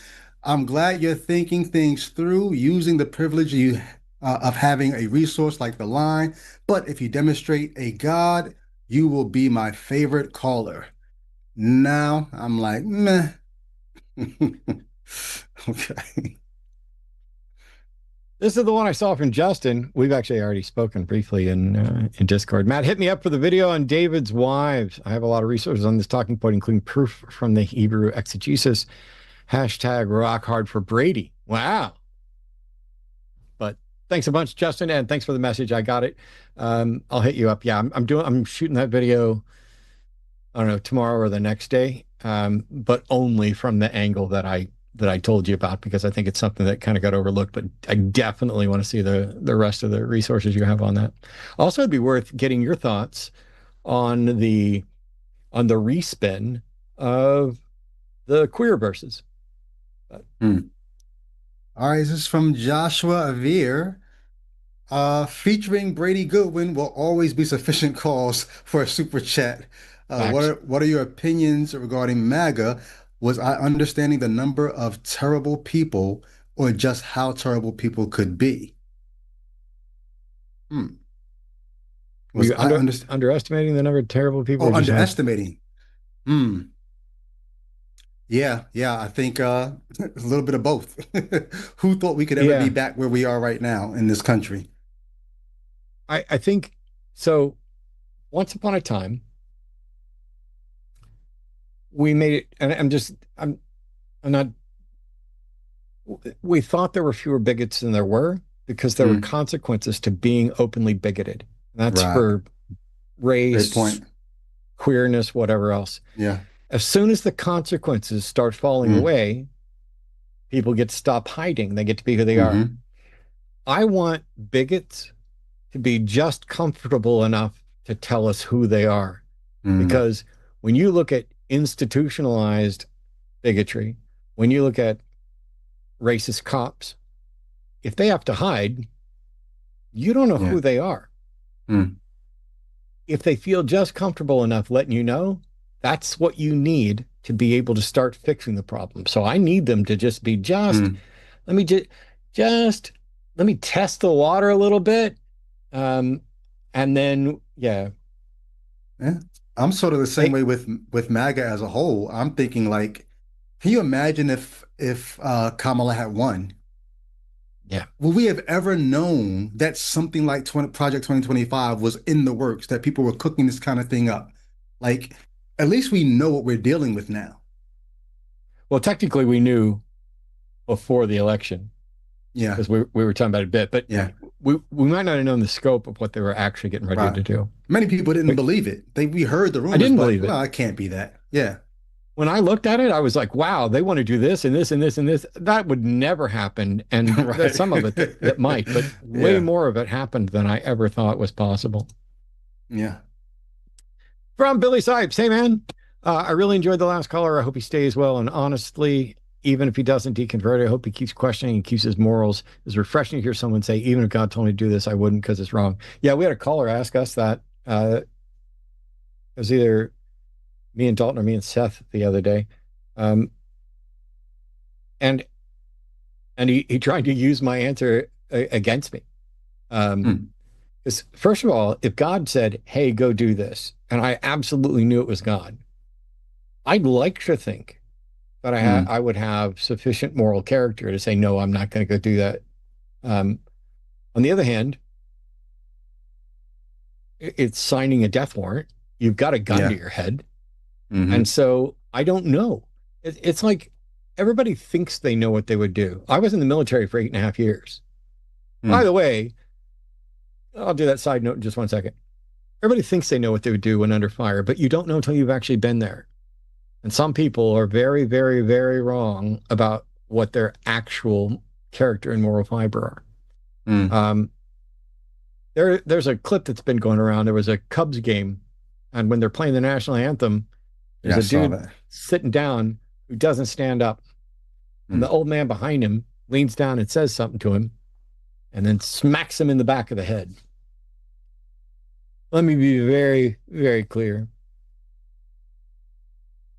I'm a veteran in the United States Navy. I was in for 8.5 years. I not only took an oath, I took an oath to defend the Constitution against all enemies, foreign and domestic. My service to that Constitution doesn't end just because I'm no longer in the military. The Constitution is what gave that man the right to sit there and not stand up. I will Hmm. never again stand up. And I've said this before, never again stand up for the national anthem, the Pledge of Allegiance, none of that. I'm a patriot. I'm not a Hmm. jingoist. You don't Hmm. get to force patriotism. I Hmm. have respect for the people who have served, Yeah. but I have absolutely no respect for the people who think I owe them something. Hmm. I did my fucking time. And part of my time was making sure that even people who didn't do their time don't fucking owe you a thing either. Hmm. I double dog dare any of you motherfuckers to try and smack me in the back of the head for not standing up. I will have your ass arrested. Hmm. I'm not going to turn around and pop you. I'm not violent. But if you get popped, you fucking had it coming. Amen. All right. Hey, man. Greg Lisk, thank you for the super chat. You must submit to the law, but you can oppose the law. If your land is occupied, should you now submit to the occupying force that God has now put in power? Back to the Romans 13 question. Yeah. Yeah. It's one of those things where like you want to say, oh, by the law, we're talking about God's law. But then you get into the all leaders are God appointed, and so the Bible, if it was a mouth, would be talking out of all 18 sides of that mouth, not just two. But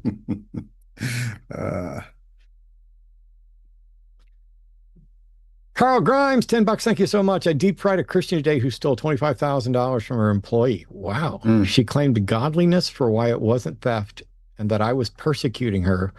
Wages recovered for the worker. Owner is toast now. Wow.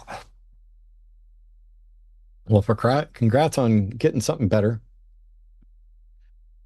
Greg Lisk back again. I believe the creator of the universe wrote a book, but I haven't gotten around to reading it because I have to keep up with George R. Martin. To be fair, Martin writes so slowly, you could read the Bible multiple times between his books. Chris Powell, thank you very much. Sean would accept slavery if it were reinstated. He's squirming. I don't know. It's the excuses people make and the way they twist themselves is very troubling.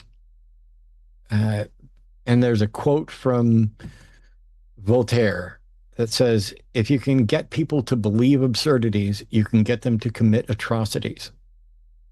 And I think that, like I was saying about you don't know what you're going to do until you're in that situation. Yeah. I think when you watch the apologists call in to try to spin, well, God needed to softball this, and this needed to be done that, and he needed to speak to the people in the way they understood it. He's fucking God. He doesn't need to speak to people in the time of their understanding. He can give them the understanding. If God can't communicate with people in a way where they can understand, hey, I better not own people. I better not kill people. I better not eat shellfish. If he can't communicate directly like that, he's the fuck up. Not the people who didn't understand him. He made people who could not understand him. That's pretty fucking stupid. I think about that. If God told you to do X, Y, and Z, Justin often asks that question with the baby paste on his channel. If God told you to do X, Y, and Z, would you? As I'm hearing you speak, Mac, I'm thinking like I kind of would have imagine what the Bible says about God. He speaks and his voice is like thunder. Think about the loudest thunderclap you've ever heard. If that voice were to tell me I should go unalive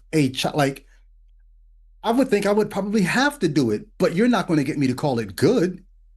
Yeah. That's the spin the New Testament puts on it is, oh, God thought he would raise his son back up, so Abraham was going to kill it. But I would probably have to do it, but I'd never call it good. All right. Aliyah Shana, hope I'm saying that right. Silverbow, thanks for the super chat. The accretion disk is formed from the overall rotation of all that matter, and centrifugal forces cause it to mostly flatten into a disk, mostly moving in the same direction around the forming star. And all of this is just fascinating things that we can know about our world. Why not look into it? Why deny it because the Bible says otherwise? I wonder if we had a long conversation about it. I don't want to sidetrack and I don't want to go into it too much here because I know Arden's close to done and I'm close to done. I got stuff to do, but I'm wondering if he thought that when he says you can't know it if you weren't there, I wonder if he thinks knowledge is absolute certainty rather than a reasonably warranted belief, justified true belief, a belief, a confidence in a position that is warranted and sufficiently strong that it would be worldview altering. We might have missed a part of that conversation, but can't do it all. for the beard dye fund or snake food or whatever. I've gotten far more value out of you in the line's content than any of the supers could ever cover. Thank you. Thank you, Flibberty Giblets. Yeah. So yes, my beard is actually I did get dyed, but I'm not going to leave it that way. And it wasn't just a vanity thing of, oh, I think I want to look younger. It was part of a joke about somebody saying I looked older than I actually was when I thought I looked younger. I was like, let me dye the beard. So I dyed it once and nobody noticed. And then I dyed it a little darker. And we were going to keep dyeing it darker and darker until it got pitch black, but somebody noticed on the second one. Fun with the channel. I love it. Wait for the next. Click on. Weston Campbell again. Thanks so much. Elijah, you found the line and called in. Epistemology won't be spoon-fed to you in a way you'll understand it in this call. Recognize the flaws so these errors don't interfere with other areas of life. Good advice. Elijah, if you're still watching, we care. Everyone here cares. At Quantum Chance, thank you so much. Only response Christians deserve when claiming personal experience is why they believe is to remind them that my experience is what led me to my atheism. Why is your personal revelation better than mine? That's easy, because theirs comes from God and yours comes from just matter smashing together. I mean, that's the answer you're going to get. Yeah. The Atheist Mechanic. Hey, thanks for the super chat. Feels appropriate to insert Voltaire. To get people to commit atrocities, you must get them to believe absurdities. Very applicable for Elijah's call, I think. Indeed. I don't think I saw that super chat. I mean, it's something I've quoted many times, but who knows? Maybe I did catch it out of the corner of my eye, and that's what prompted it later. Thanks.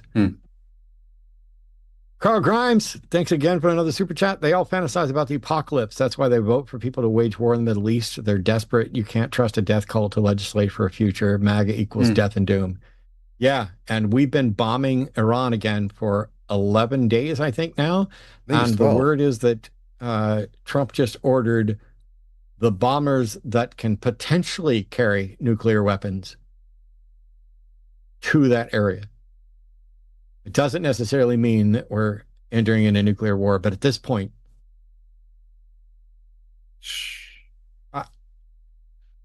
okay.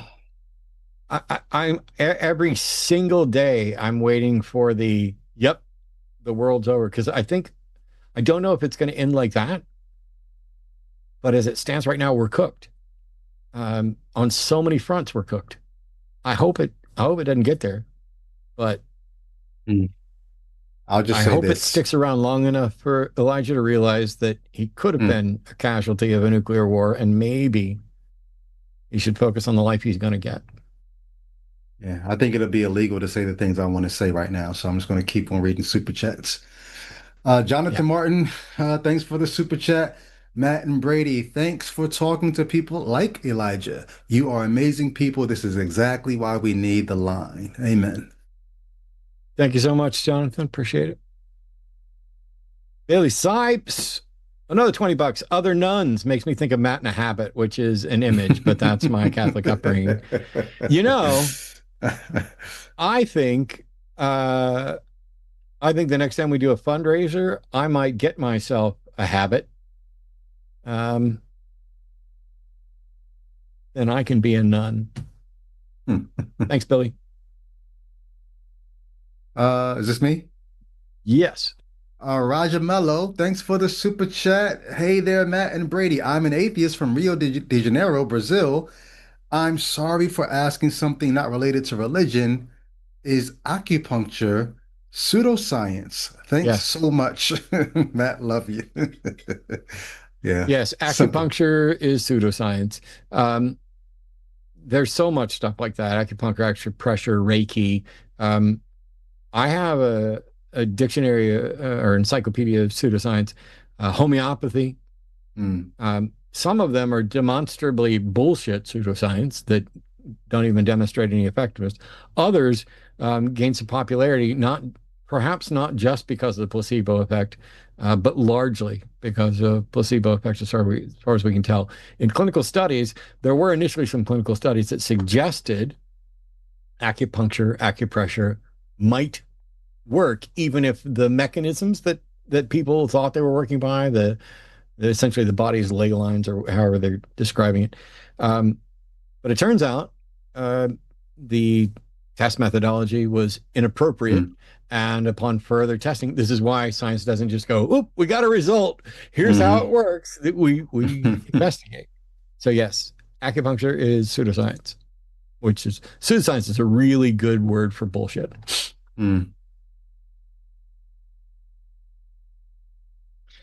Falcon Storm, thank you so much. Chelsea, my dad is retired military from the same age group. He accepted my transmasc son without hesitation and uses proper pronouns and names.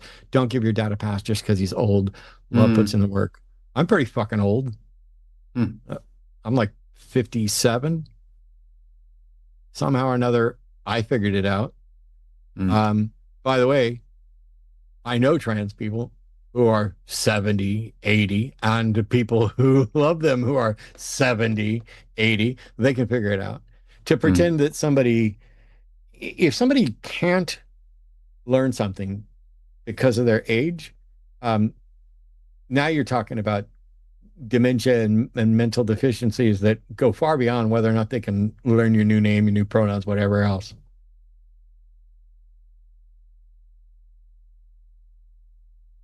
Liberty Giblets is back. Thank you for, wow, $49.99 super chat. That's love right there. Is there a fair amount, is this a fair amount to get Brady to give us a few bars off the dome while Matt lays down a beat in the background?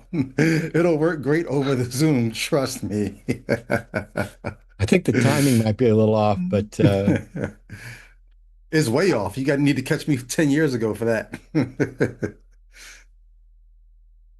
I won't do it like, Fat Boy style. I can't. But we thank you, Flippy Giblets.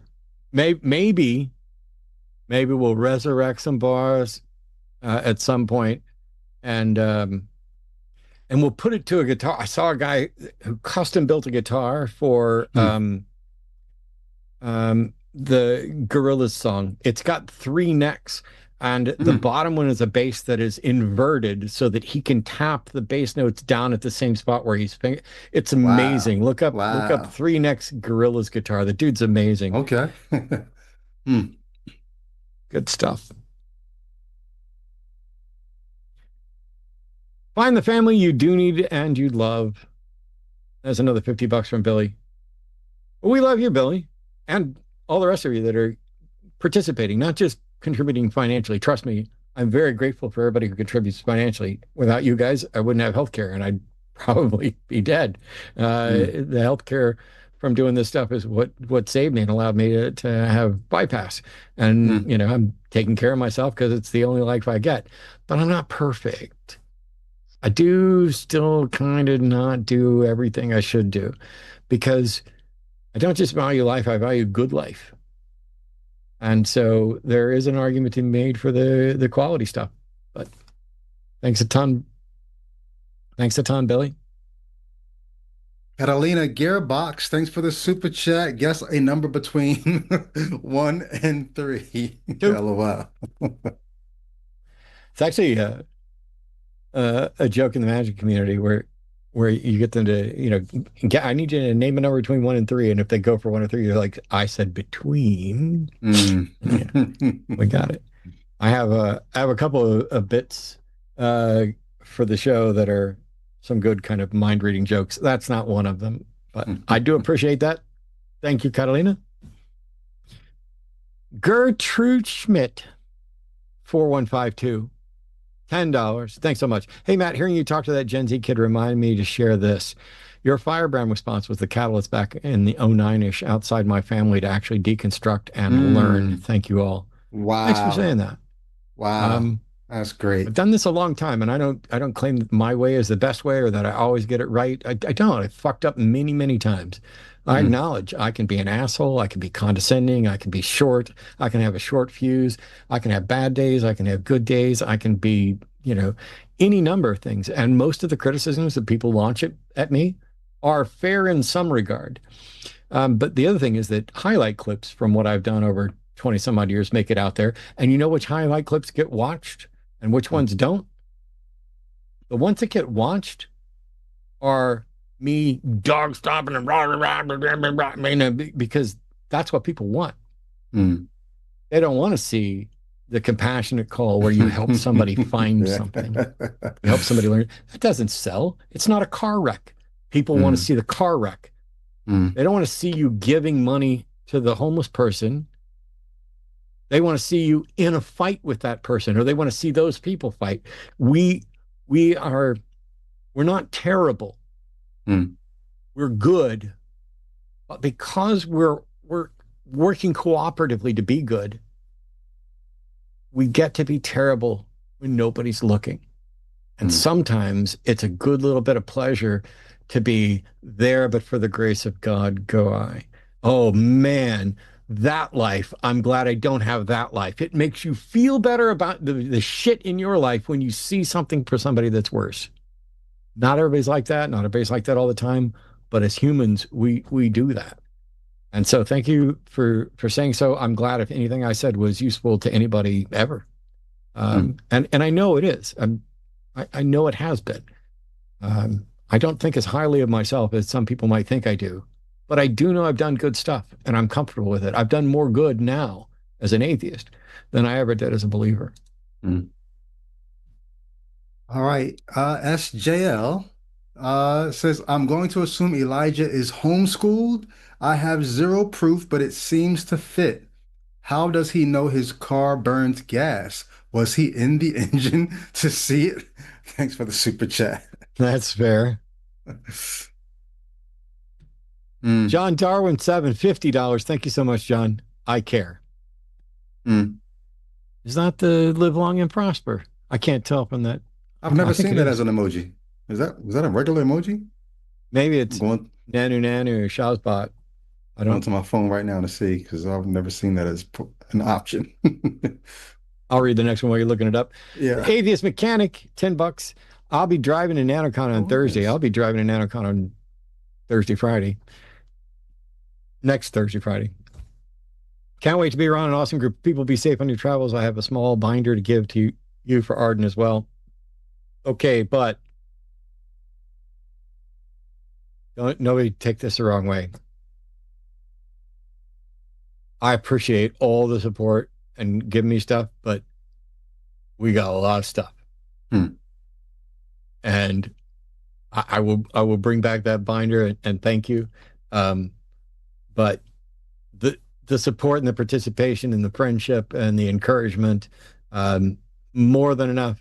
I don't know if what you've got is a gift or, something that you guys have already discussed or whatever else, but yay, thank you. I have a truck full of magic props and not a lot of room. I don't even have room to bring my wife, even if she could go. But thanks, man. That is an emoji. I've never saw that before. It's been on my phone this entire time. How about that? Billy Cypress, thanks for the super chat. One last, really enjoy Brady on here. Matt is amazing as always. Thank you so much, Billy.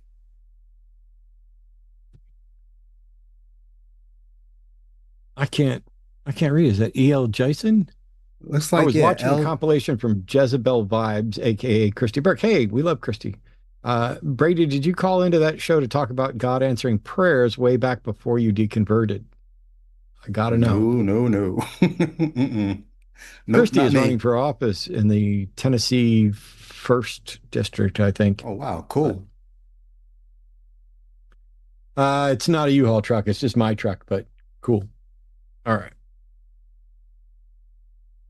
Bum, bum, bum. All right. X Forever Unbound. Contribution to Matt's healthcare fund. Cool. Power fist. I greatly appreciate it. And the final super chat, Dante Verona. Sorry. Now I feel really bad reading that wrong like that. But Dante Verona, $50. Thank you. Private Isabella Gonzalez is a casualty from the Iran War. She lived in Carrollton, Texas, a neighboring town where I'm at in Addison. It's now starting to ripple through. She was 19 years old. Nothing good or necessary will come from this. Yeah. And the word is they're hiding the seriousness and the quantity of casualties.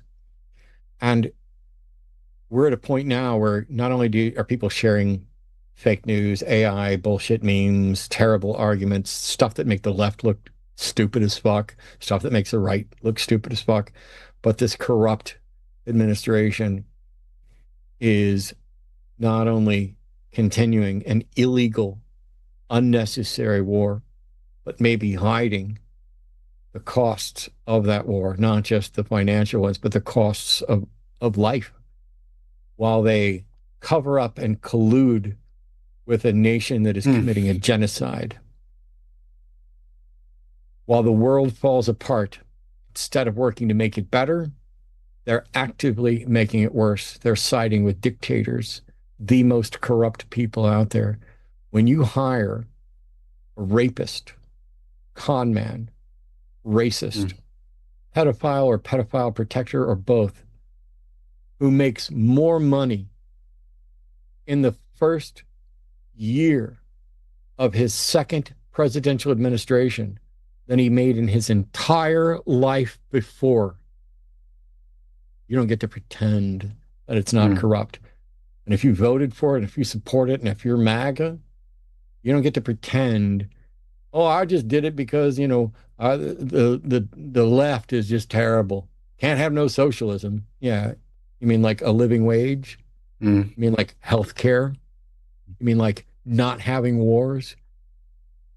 Can't have that stuff. I had somebody in Jovan's chat today call me a liberal and ask if I was lost. I haven't been a liberal in ages. I'm an anti-capitalist, leftist, socialist, social democrat, democratic socialist, likely approaching communism if it weren't completely impractical and you'd have to get the entire world on. We need a new world. Capitalism is fucked. We're all fucked. But no matter what the political system, no matter what the financial system, we need a new moral system. Christianity ain't it. Islam ain't it. Secular humanism might be. We've lied to the world. We have made the world dumber. Gen Z is the first generation since we started tracking IQ and reading comprehension to have their scores go down. Prior to that, every generation had exceeded the previous generation, but not Gen Z. And there may not be generations after this if we don't fix the problem now. Thanks, everybody, for tuning in.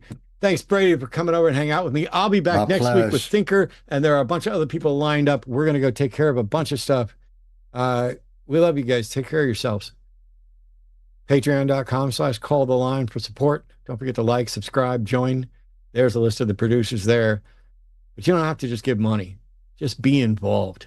Make the world a better place by not wasting the only life you know you've got.